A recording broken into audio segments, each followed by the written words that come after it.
ഞാനും വിജയ് ഇപ്പം ലിവിങ് ടുഗദറാണ് എന്നൊക്കെ പറഞ്ഞിട്ട് ഒരു പോസ്റ്റൊക്കെ കണ്ടിട്ട് വിജയ് പറഞ്ഞു ഞാൻ ഇനി മലയാളത്തിൽ പാടുന്നില്ല, എനിക്കിനി മലയാളം വേണ്ട. ഇതേ സ്ഥലത്ത് ആ മാഗസീനിന് ഇന്റർവ്യൂ കൊടുത്തത് ഞാൻ തന്നെയാണ് പറഞ്ഞത്. ഞാൻ പറഞ്ഞ എനിക്ക് എന്നെ മോൾഡ് ചെയ്ത് കൊണ്ടുവന്നത് ലൈക്ക് അപ്പയ്ക്ക് ഒരു ദക്ഷിണാമൂർത്തി സ്വാമിയോ ദേവരാജ മാസ്റ്റർ പോലെ.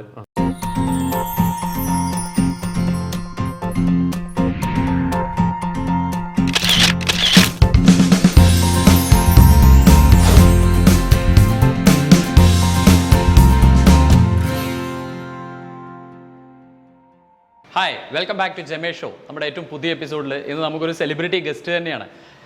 നമ്മുടെ ഗായകൻ വിജയ് യേശുദാസ് ആണ് ഇന്ന് ജെമേ ഷോയിൽ അതിഥിയായിട്ട് വന്നിട്ടുള്ളത്. ഞാനിപ്പോൾ പനമ്പള്ളി നാറിൽ ചോപ്പ് ഷോപ്പ് എന്ന് പറയുന്ന സലൂണിൻ്റെ മുന്നിലാണ്. ഇത് വിജയ് യേശുദാസ് തന്നെ ഇനിഷ്യേറ്റീവ് എടുത്ത് തുടങ്ങിയിട്ടുള്ള ഒരു പ്രസ്ഥാനമാണ്. അപ്പോൾ ഇതിൻ്റെ വിജയിനെ കാണാൻ വേണ്ടി ഞാനിവിടെ വന്നു, ഈ ഇൻ്റർവ്യൂ സംസാരിക്കാൻ വേണ്ടി. അത് കണ്ടപ്പോഴാണ് ഈ ഷോപ്പ് എന്നെ ഭയങ്കരമായിട്ട് ഇതിൻ്റെ ഇൻറ്റീരിയറും ആംബിയൻസും ഒക്കെ പിന്നെ ഭയങ്കര രസകരമായിട്ട് തോന്നി. അപ്പോൾ നമുക്ക് ഇവിടെ തന്നെയാണ് നമ്മൾ വിജയ് യേശുദാസിനെ ഫോട്ടോഷൂട്ട് ചെയ്യുന്നത്.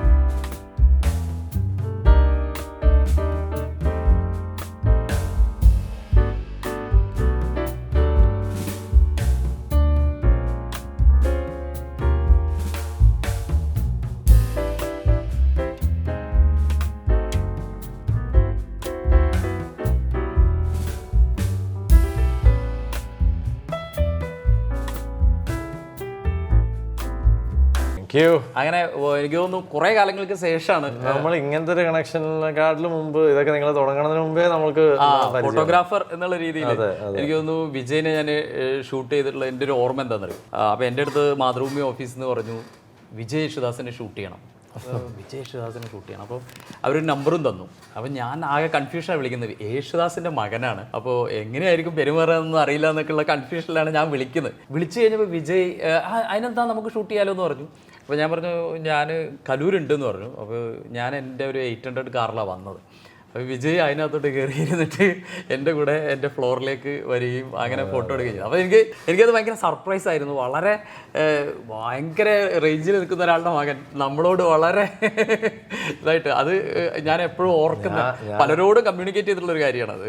ഞാൻ എപ്പോഴും ആലോചിക്കുന്നത് എങ്ങനെയാണെന്ന് വെച്ചാൽ നമ്മൾ ആ റേഞ്ചിനെ കുറിച്ച് ചിന്തിച്ച് എനിക്ക് ജീവിക്കാൻ പറ്റില്ല എന്നുള്ളതാണ് ഞാൻ ചിന്തിക്കുന്നത്. അപ്പോൾ അതങ്ങനെ ഞാനായിട്ട് ഈ പറഞ്ഞ പോലെ അത് ഇന്നയാളുടെ മകനാണെന്ന് ഞാൻ തന്നെ പറഞ്ഞുകൊണ്ട് അല്ലെങ്കിൽ സ്വയം എൻ്റെ സ്വഭാവത്തിലോ അല്ലെങ്കിൽ എൻ്റെ പെരുമാറ്റത്തിലൊക്കെ അത് വെച്ചുകൊണ്ട് നടന്നു കഴിഞ്ഞാൽ എന്താണ് ഞാനായിട്ട് എവിടെ എത്തൂല. പിന്നെ അത് തലയിൽ കയറ്റി വെച്ച് കഴിഞ്ഞാൽ നമുക്കൊരിക്കലും നമ്മളായിട്ട് ജീവിക്കാൻ പറ്റില്ല. പിന്നെ അതുകൊണ്ട് നിങ്ങളൊക്കെ ആയാലും ആരായാലും അല്ല, ആ പെരുമാറ്റത്തിൽ നമുക്കത് ഫീൽ ചെയ്യുന്നുണ്ട് ആ ഒരു പിന്നെ അതിൻ്റെ പുറമെ എനിക്ക് തോന്നുന്നു ചെന്നൈയിൽ നമ്മളൊരു ഫോട്ടോഷൂട്ട് ചെയ്തായിരുന്നു. അതെ, മകളും അപ്പയും.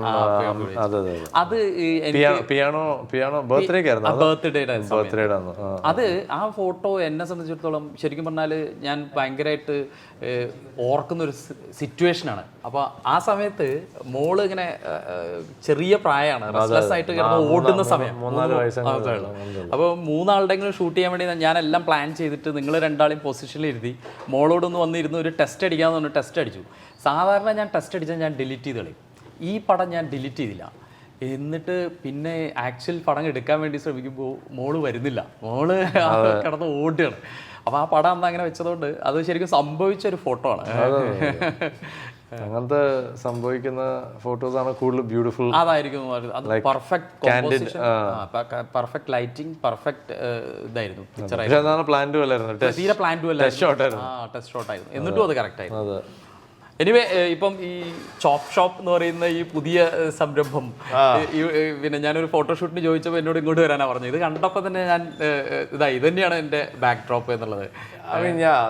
നമ്മളിവിടെ മീറ്റ് ചെയ്യാൻ വേണ്ടി, നമ്മൾ സംസാരിക്കാൻ വേണ്ടി നമ്മൾ ഇവിടെ മീറ്റ് ചെയ്തു. പക്ഷെ ഞാൻ ആക്ച്വലി വിചാരിച്ചെന്ന് വെച്ചാൽ ഇവിടെ കുറേ ഇതുപോലെ ഇന്റർവ്യൂവും അതുപോലെ ഫോട്ടോഷൂട്ടൊക്കെ ചെയ്തിട്ടുണ്ടെങ്കിലും ഓക്കെ ഇതാ നിങ്ങളായിട്ട് ഇനിയിപ്പോൾ നമ്മൾ കുറേ നാൾ കഴിഞ്ഞിട്ട് ഇങ്ങനെ ചെയ്യുന്ന ഒരു സംഭവം ആയതുകൊണ്ട് കുറച്ച് ഫ്രഷ് ആയിട്ട് വേറെ എവിടെയെങ്കിലും ചെയ്യാമെന്നൊക്കെ. പക്ഷേ നിങ്ങളിത് കണ്ടിട്ട് നിങ്ങൾക്ക് ഇത് മതി. ഞാനിത് ഇതിന്റെ ഒരു ക്ലാസിക് ലുക്ക് ഉണ്ടല്ലോ, അത് ഭയങ്കര രസമായി തോന്നി. അപ്പൊ നമ്മൾ ഞാൻ മിക്കവാറും എൻ്റെ പ്രൈവറ്റ് ആയിട്ടുള്ള ഫോട്ടോഷൂട്ട്സ് ഒക്കെ ഇവിടെ തന്നെ ഒരു മതിൽ അവിടെ, ഒരു മതിൽ ഇവിടെ, ഒരു വേറെ കളർ ടോൺ ഇവിടെ അവിടെ എന്നുള്ള പോലെയൊക്കെ ചെയ്ത് എങ്ങനെയെങ്കിലും ഇത് ചെയ്യും. സോ സംഗീതത്തിലേക്ക് അല്ലെങ്കിൽ കരിയറിലേക്കൊക്കെ വരുമ്പോഴും ദാസേട്ടൻ എന്ന് പറയുന്ന ഒരു ലെജൻഡറി സിംഗറുടെ മകനാണ്. ഓക്കെ, അതിനപ്പുറത്തേക്ക് എപ്പോഴാണ് വിജയ് തിരിച്ചറിഞ്ഞത് എനിക്കും സംഗീതമാണ്, ഏത് പ്രായത്തിലായിരിക്കും എൻ്റെ കരിയർ സംഗീതമായിരിക്കണം? കുറേ കൊച്ചിലെ തന്നെ, അതായത് എന്താ പറയുക, ഒരു 7 വയസ്സ് 8 വയസ്സിലൊക്കെ പാട്ടൊക്കെ ഇങ്ങനെ പഠിക്കാനൊന്നും വലുതായിട്ട് സീരിയസ് ആയിട്ടൊന്നും പഠിക്കുന്നൊന്നുമില്ലായിരുന്നു. പക്ഷെ കേൾവി ജ്ഞാനം എന്നുള്ള പറയുന്നതല്ലോ. അപ്പോൾ അതിൽ അപ്പയുടെ ശബ്ദം കേട്ട് വളർന്നു, അപ്പ പ്രാക്ടീസ് ചെയ്യുന്നത് കേട്ടിങ്ങനെ വളർന്നു. ലൈക്ക് അങ്ങനെ ഒരു ഇമ്പാക്റ്റ് ഉണ്ടായിരുന്നു എന്നുള്ളൂ. പക്ഷെ ഇതിലായിരുന്നു ഇൻട്രസ്റ്റ്. പിന്നെ ഹൈസ്കൂൾ കഴിഞ്ഞ് അമേരിക്കയിൽ പോയി. അമേരിക്കയിൽ ഹൈസ്കൂളിൽ പിയാനോ പഠിച്ചു, കുറച്ച് പാട്ടൊന്നും. അപ്പോൾ totally 3 years 10th 11th 12th completely വിട്ടു. ലൈക്ക് റെക്കോർഡിങ്ങും ഇല്ല. ലൈക്ക് അത് റെക്കോർഡിംഗ് എന്ന് വെച്ചാൽ ഇൻ ദ സെൻസ് പ്രൊഫഷണലി അപ്പോൾ തരങ്ങണിക്കാണ് പാടിക്കൊണ്ടിരുന്നത്. പ്രൊഫഷണലി എന്ന് പറയാൻ അതായത് നമ്മുടെ ആൽബത്തിൽ ഓണത്തിനും അയ്യപ്പൻ്റെയും ഇങ്ങനെ ഡിവോഷണലും അതിലൊക്കെ പാടിയിട്ടുണ്ടായിരുന്നു.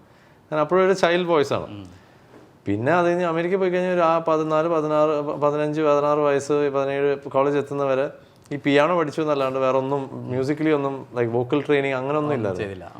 യൂണിവേഴ്സിറ്റിയിൽ ഒരേ ഒരു യൂണിവേഴ്സിറ്റിയിൽ അപ്ലൈ ചെയ്തു, അത് കിട്ടുകയും ചെയ്തു. എങ്ങനെയോ ഈ പിയാനോ ഓഡിഷൻ വെച്ചിട്ട് വോക്കൽ അതായത് പാടിയിട്ടും പോലും അല്ലായിരുന്നു ഓഡിഷൻ, പിയാനോ ഓഡിഷനിലാണ് അക്സെപ്റ്റ് ആയത്. അത് ഏതോ ഒരു ഭാഗ്യം കൊണ്ട് കിട്ടി. അവിടെ കയറി ചെന്ന് കഴിഞ്ഞ് പിന്നെ vocal training, basic vocal training ഒക്കെ വെസ്റ്റേൺ വോക്കൽ ട്രെയിനിങ് ആദ്യമായിട്ട് തുടങ്ങിയപ്പോഴാണ് അവർ പറഞ്ഞത്, തനിക്ക് നല്ല വോയിസ് ഉണ്ടല്ലോ, താനൊരു ആക്ച്വലി സിംഗറാണല്ലോ, എന്തുകൊണ്ട് വോക്കൽ മെയിനായിട്ട് വെച്ചുവിടാന്നുള്ള പോലെ. അങ്ങനെ പതുക്കെ വോക്കലിലേക്ക് ഫോക്കസ് ചെയ്ത് അങ്ങനെ ക്വയറിൽ ജോയിൻ ചെയ്തു. പിന്നെ അതിന് ക്വയറിന്ന് യൂണിവേഴ്സിറ്റി ക്വയറിൽ അവരുടെ ഇൻവിറ്റേഷൻ വരണം. അപ്പോൾ 3rd year ഒക്കെ ആയപ്പോഴത്തേക്കും യൂണിവേഴ്സിറ്റി ക്വയറിലേക്ക് ഇൻവിറ്റേഷൻ വന്നു. പിന്നെ അതങ്ങനെ വെസ്റ്റേൺ ക്ലാസിക്കൽ മ്യൂസിക്കിൻ്റെ ആ ഒരു കുറേ രീതികളൊക്കെ പഠിച്ചു പെർഫോം ചെയ്യാനും. Latin, German, Italian, French songs ഒക്കെ, പഴയ ക്ലാസിക് സോങ്സ് ഒക്കെ പഠിച്ച് പാടാനും ഒക്കെ ഒരു എക്സ്പീരിയൻസ് ആയിരുന്നു. അപ്പോൾ ആ 4 വർഷം ശരിക്കും അങ്ങനത്തെ ഒരു രീതിയിലേക്ക് ഭയങ്കരമായിട്ട് പഠിക്കാനും നമ്മുടെ വോയിസിനെ എക്സ്പാൻഡ് ചെയ്യാൻ പറ്റി. പിന്നെ നമ്മുടെ ഒരു ബേസ് ഉണ്ട്, അതായത് നമ്മുടെ ഒരു കർണാടക സംഗീതം മാത്രമല്ല, ലൈക്ക് ഫിലിം ബാക്ക്ഗ്രൗണ്ടും ആ ഒരു കരിയർ ആ ഒരു ലൈനിലാണ് അപ്പം ഇരിക്കുന്നത് എന്നുള്ളതുകൊണ്ട് അതിലേക്ക് വിളി വന്നു. കിരീടം ഉണ്ണിച്ചേട്ടനും ജയരാജ് സാറിൻ്റെയും കോമ്പിനേഷനിലുള്ള വരുന്ന പടം. അപ്പോൾ അങ്ങനെ മില്ലേനിയം സ്റ്റാർസ് എന്നുള്ളൊരു പടം ചെയ്യുന്നു. ഇങ്ങനെ മൗനം പാടണം. അപ്പോൾ സുന്ദരേഷ് എന്ന് പറഞ്ഞിട്ട് അപ്പയുടെ പഴയ അന്നത്തെ മാനേജർ ഇങ്ങനെ എന്നെ ഞാൻ അമേരിക്കയിൽ പഠിച്ചുകൊണ്ടിരിക്കുക. അപ്പോൾ എന്നെ വിളിച്ചിട്ട് എങ്ങനെ അവർക്ക് ഒരു പ്ലാനുണ്ട്. അപ്പോൾ എന്താ പറയുക, ചോദിക്കൂ എങ്ങനെയാണെന്നുള്ളത് പ്ലാൻ ചെയ്യൂ, പറയാമെന്നൊക്കെ. അങ്ങനെ സമ്മറിന് വന്നു. ഓഗസ്റ്റ് 99 വന്ന്. അപ്പോൾ അതിന് മുമ്പ് തിരുവോണ കൈനീട്ടം, Onam album Vidyasagar sir full album നമ്മൾ ചെയ്തു. അപ്പോൾ ആ സമയത്ത് ഓണത്തിന് ഏഷ്യാനെറ്റ് ആയിരുന്നു അന്ന്. അതെല്ലാം ഫുൾ ഷൂട്ട് ചെയ്ത് എല്ലാ പാട്ടുകളും വിഷ്വലൊക്കെ ചെയ്തതും അതിലങ്ങനെ ഇറങ്ങി. അപ്പോൾ ഞങ്ങൾ ഇവിടെ വന്ന് ഫുൾ ആലപ്പി ആ സൈഡൊക്കെ പോയി ബോട്ട് പാടുന്ന പോലെയും ബോട്ടൊക്കെ ഷൂട്ട് ചെയ്തെല്ലാം. അപ്പോൾ എല്ലാവരും ഉണ്ട്, സുജിയുണ്ട്, അപ്പ, ഞാൻ, അങ്ങനെ എല്ലാവരും ഫാമിലിയോടെ ഇങ്ങനെ കുറേ ഷൂട്ട് ചെയ്തു. അപ്പോൾ അത് കഴിഞ്ഞിട്ട് ഞാൻ പോയി തിരിച്ച് പഠിക്കാൻ പോയി. അതിൻ്റെ അടുത്ത വർഷമാണ് അത് ഇറങ്ങി ആ പാട്ടും ചന്ദനവളയിട്ട് എന്നുള്ള ആ പാട്ട്, ചന്ദനവളയിട്ട് ആ പാട്ട് അത് ഇറങ്ങി. അപ്പോഴാണ് എൻ്റെ കൈൻഡ് ഓഫ് ഒരു ഇൻട്രോ, ഒരു മെയിൽ വോയിസ് ആയിട്ട് ഒരു തുടക്കം. അപ്പോഴും ഒരു ഭയങ്കര ഒരു ഇമ്മച്യൂർ വോയിസ് ആണ്, സോഫ്റ്റ് മെയിൽ വോയിസ് ആണ്. ഒരു 16 വയസ്സുകാരൻ്റെ ഏകദേശം. പക്ഷെ അപ്പോൾ ഒരു ഏകദേശം ഒരു 20 വയസ്സാണ്. 19 ചന്ദനവളയിട്ട് പാടുമ്പോൾ 19 വയസ്സാണ്. അപ്പോൾ അങ്ങനെ മില്ലേനിയം സ്റ്റാർസിന് കോൾ വന്നു. ആദ്യത്തെ പാട്ട് ഓ മുംബൈ, ഹരിഹരൻ സാർ, അപ്പയും ഞാനും കൂടെ ഉള്ള കോമ്പിനേഷൻ. പിന്നെ അത് ശ്രാവൺ ഗംഗെ, അങ്ങനെ എൻ്റെ കാലക്കെട്ട് ഇരുന്ന് അടിക്കുകയാണ് എന്നാണ് റെക്കോർഡിങ് സമയത്തൊക്കെ. അപ്പോൾ അപ്പ പാടിക്കഴിഞ്ഞിട്ടാണ് എന്നെ പാടിപ്പിക്കുന്നത്. അപ്പോൾ ആ ഒരു കൈൻഡ് ഓഫ് ഒരു ഗൈഡൻസ് ഉണ്ടാവും എന്നുള്ളതിന് വേണ്ടി അത് വിദ്യാജി വളരെ നല്ലൊരു രീതിയിൽ എന്നെ ഇങ്ങനെ പാടിപ്പിച്ചെടുത്തു. ആൻഡ് ശരിക്കും ഫസ്റ്റ് ഒരു ഇതിനൊക്കെ ശരിക്കും കുറേ ഉണ്ട് അതിൽ ഞാൻ ചെയ്തിട്ടുള്ളത്. അപ്പോൾ ഒരു പാട്ട് എന്താണ് മറ്റേ കൃഷ്ണ എന്നുള്ളത്, എന്താണ് സജ്ജന എന്ന് പറഞ്ഞൊരു സോങ്, അത് ഹരിജി ഹിന്ദിയിലും അപ്പ മലയാളത്തിലും ഞാൻ സ്പാനിഷിലും. അപ്പോൾ അങ്ങനെ കുറേ ഉണ്ട് ആ ആൽബത്തിൽ. ആ ആൽബം ഭയങ്കരമായിരുന്നു. പക്ഷെ പടം അങ്ങനെ ഇതായിട്ട് പോയില്ല. മ്യൂസിക്കൽ ഓറിയന്റഡ് ഫിലിമിനായിരുന്നു. പക്ഷെ പടം ഓവറോൾ അപ്പോൾ ഫസ്റ്റ് ജാനുവരി 2000 ആണ് റിലീസ്. ഷെനോയ്സ് തിയേറ്ററിൽ ഞാൻ എൻ്റെ കസിൻസും എൻ്റെ കുറേ ഫ്രണ്ട്സും ഒക്കെ കൊണ്ടുപോയി ഞാൻ അങ്ങനെ കാണുമ്പോൾ അമ്മയും എല്ലാവരും ഞങ്ങളെ പോവാം. പടം ഓക്കെ, എന്തോ അത് ശരിയായില്ല. ബട്ട് പാട്ടുകൾ ഹിറ്റായിരുന്നു. പാട്ട് പെർഫോം ചെയ്യാനൊക്കെ പ്രോഗ്രാം അങ്ങനെ വരാൻ തുടങ്ങി.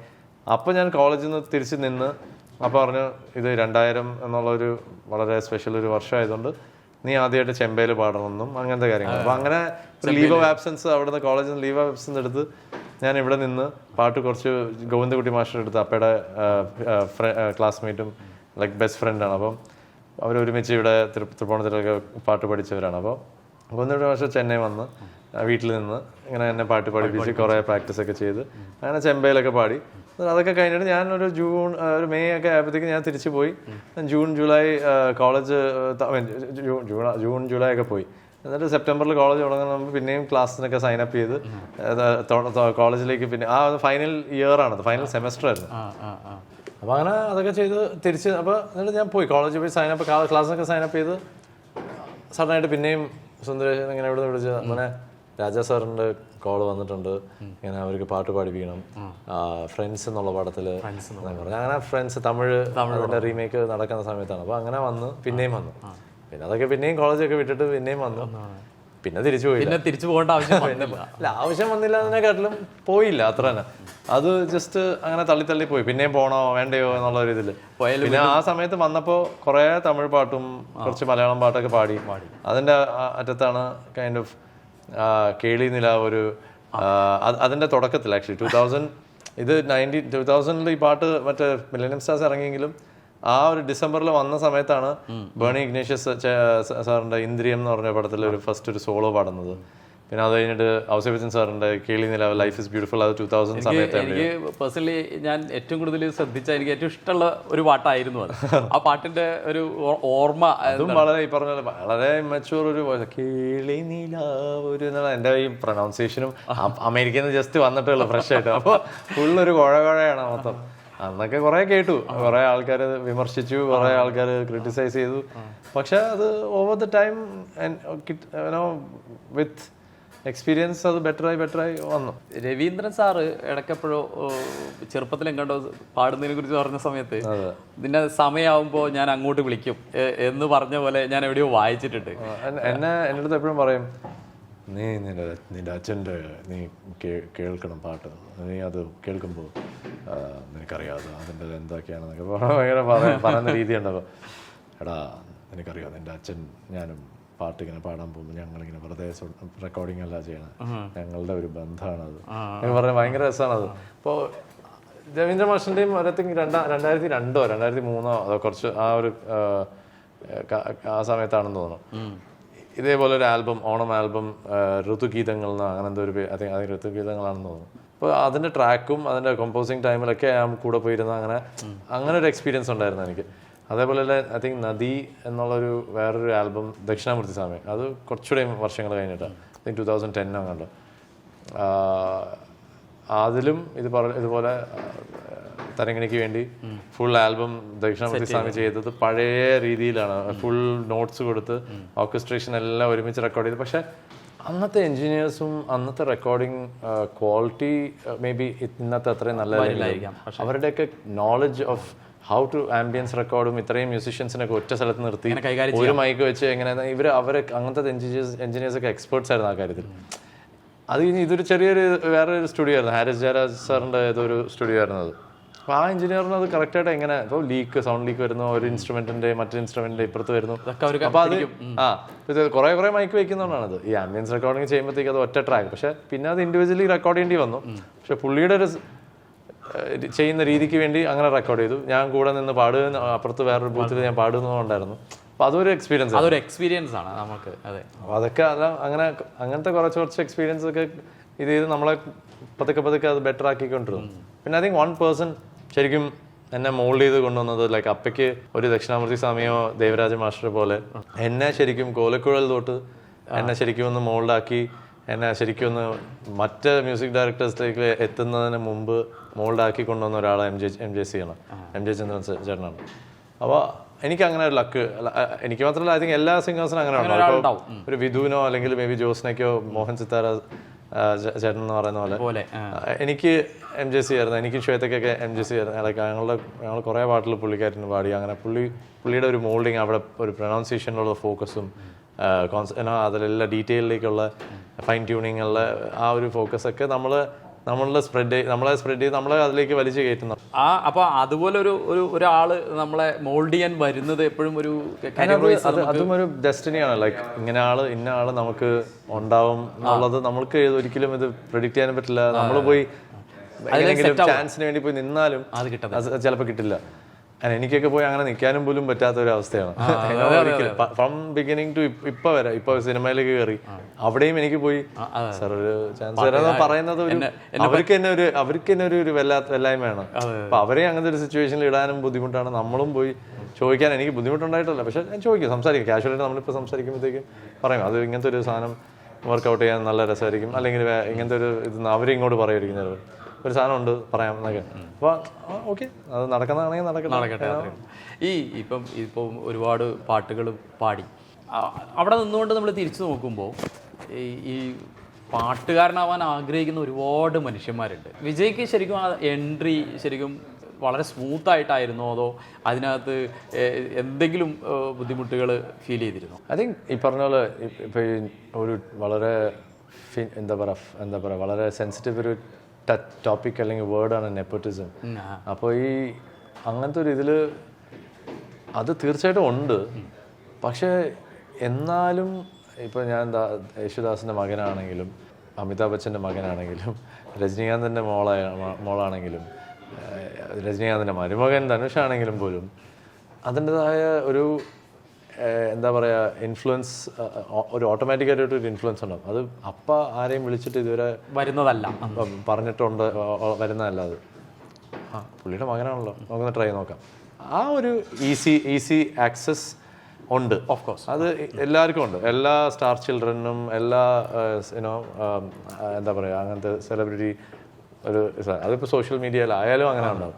അങ്ങനെ ഇന്നത്തെ ഇതിൽ പക്ഷേ ഇറ്റ്സ് ഡിഫറെൻറ്റ് എന്ന് വെച്ചാൽ എല്ലാവർക്കും നല്ല എക്സ്പോഷർ ഉണ്ട് സോഷ്യൽ മീഡിയ എന്നുള്ളത്. ഞാൻ തുടങ്ങിയപ്പോൾ അതും പോലും ഇല്ല. പക്ഷെ എന്നിട്ടും വിമർശനങ്ങളും ഇതൊക്കെ എല്ലാ വഴികളും കൂടെ മേ ബി ഇത് വഴി കൂടെ നമുക്ക് കേൾക്കാം, അറിയുമായിരുന്നു.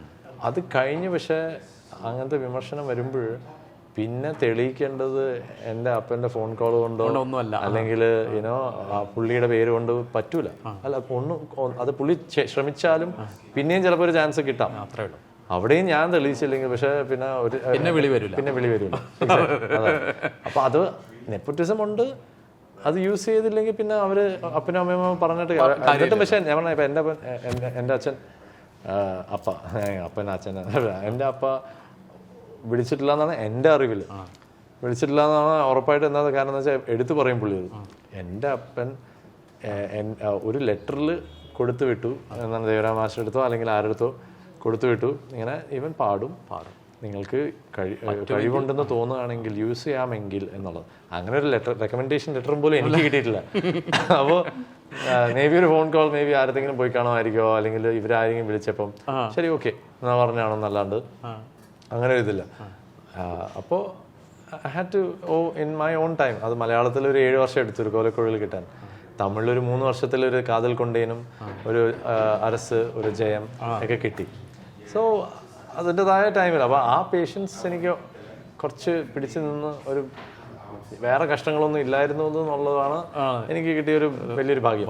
അതായത് ഒരു വീടുണ്ട്, എന്താണ് അപ്പനും അമ്മയും അതുവരെ അറ്റ്ലീസ്റ്റ് ഒരു ബാക്ക് സപ്പോർട്ട് ഉണ്ട്.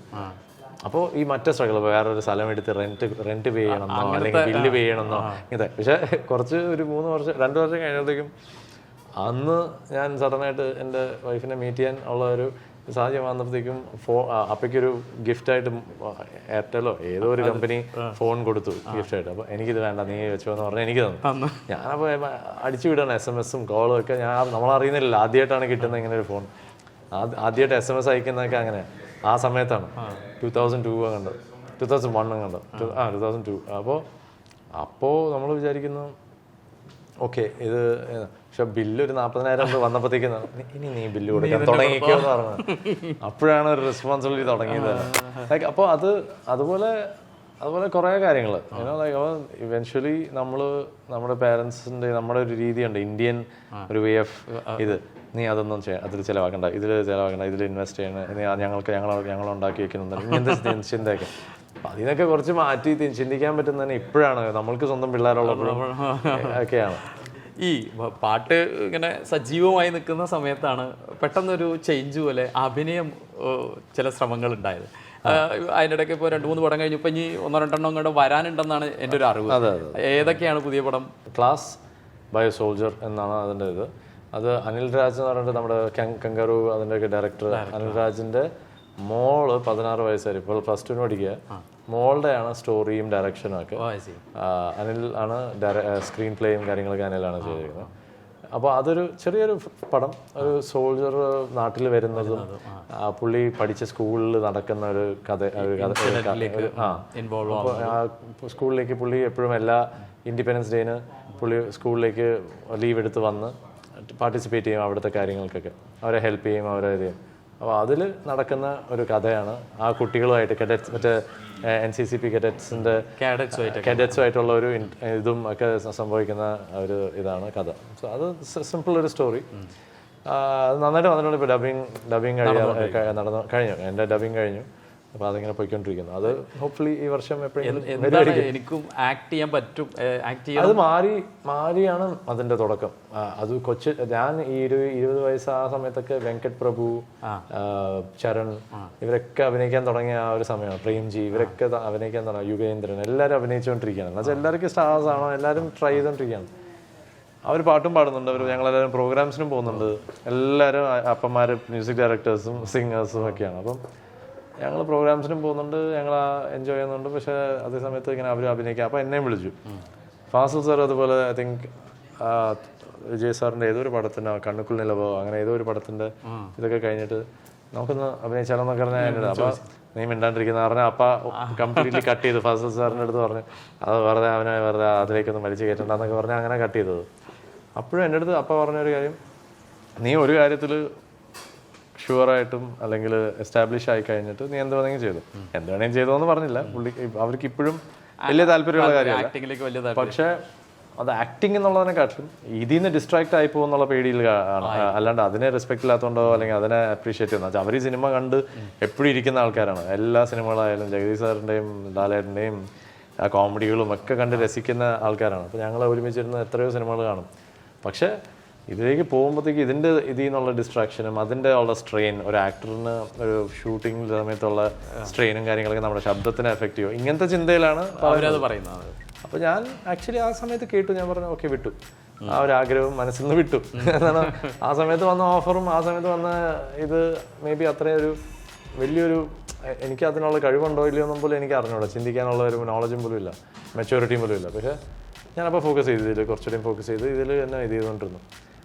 അപ്പം അതൊക്കെ അത് എക്സ്പാൻഡായി അതിങ്ങനെ നന്നായിട്ട് ഒരു രീതിയിൽ ഒരു 10 വർഷം 15 വർഷം ഇപ്പോൾ 23 വർഷമായിട്ട് പോയിക്കൊണ്ടിരിക്കുന്നു. അപ്പം അതിൽ 2015 അതിന് മുമ്പ് ഇങ്ങനെ മാറി എന്നുള്ള ഒരു ഓഫർ.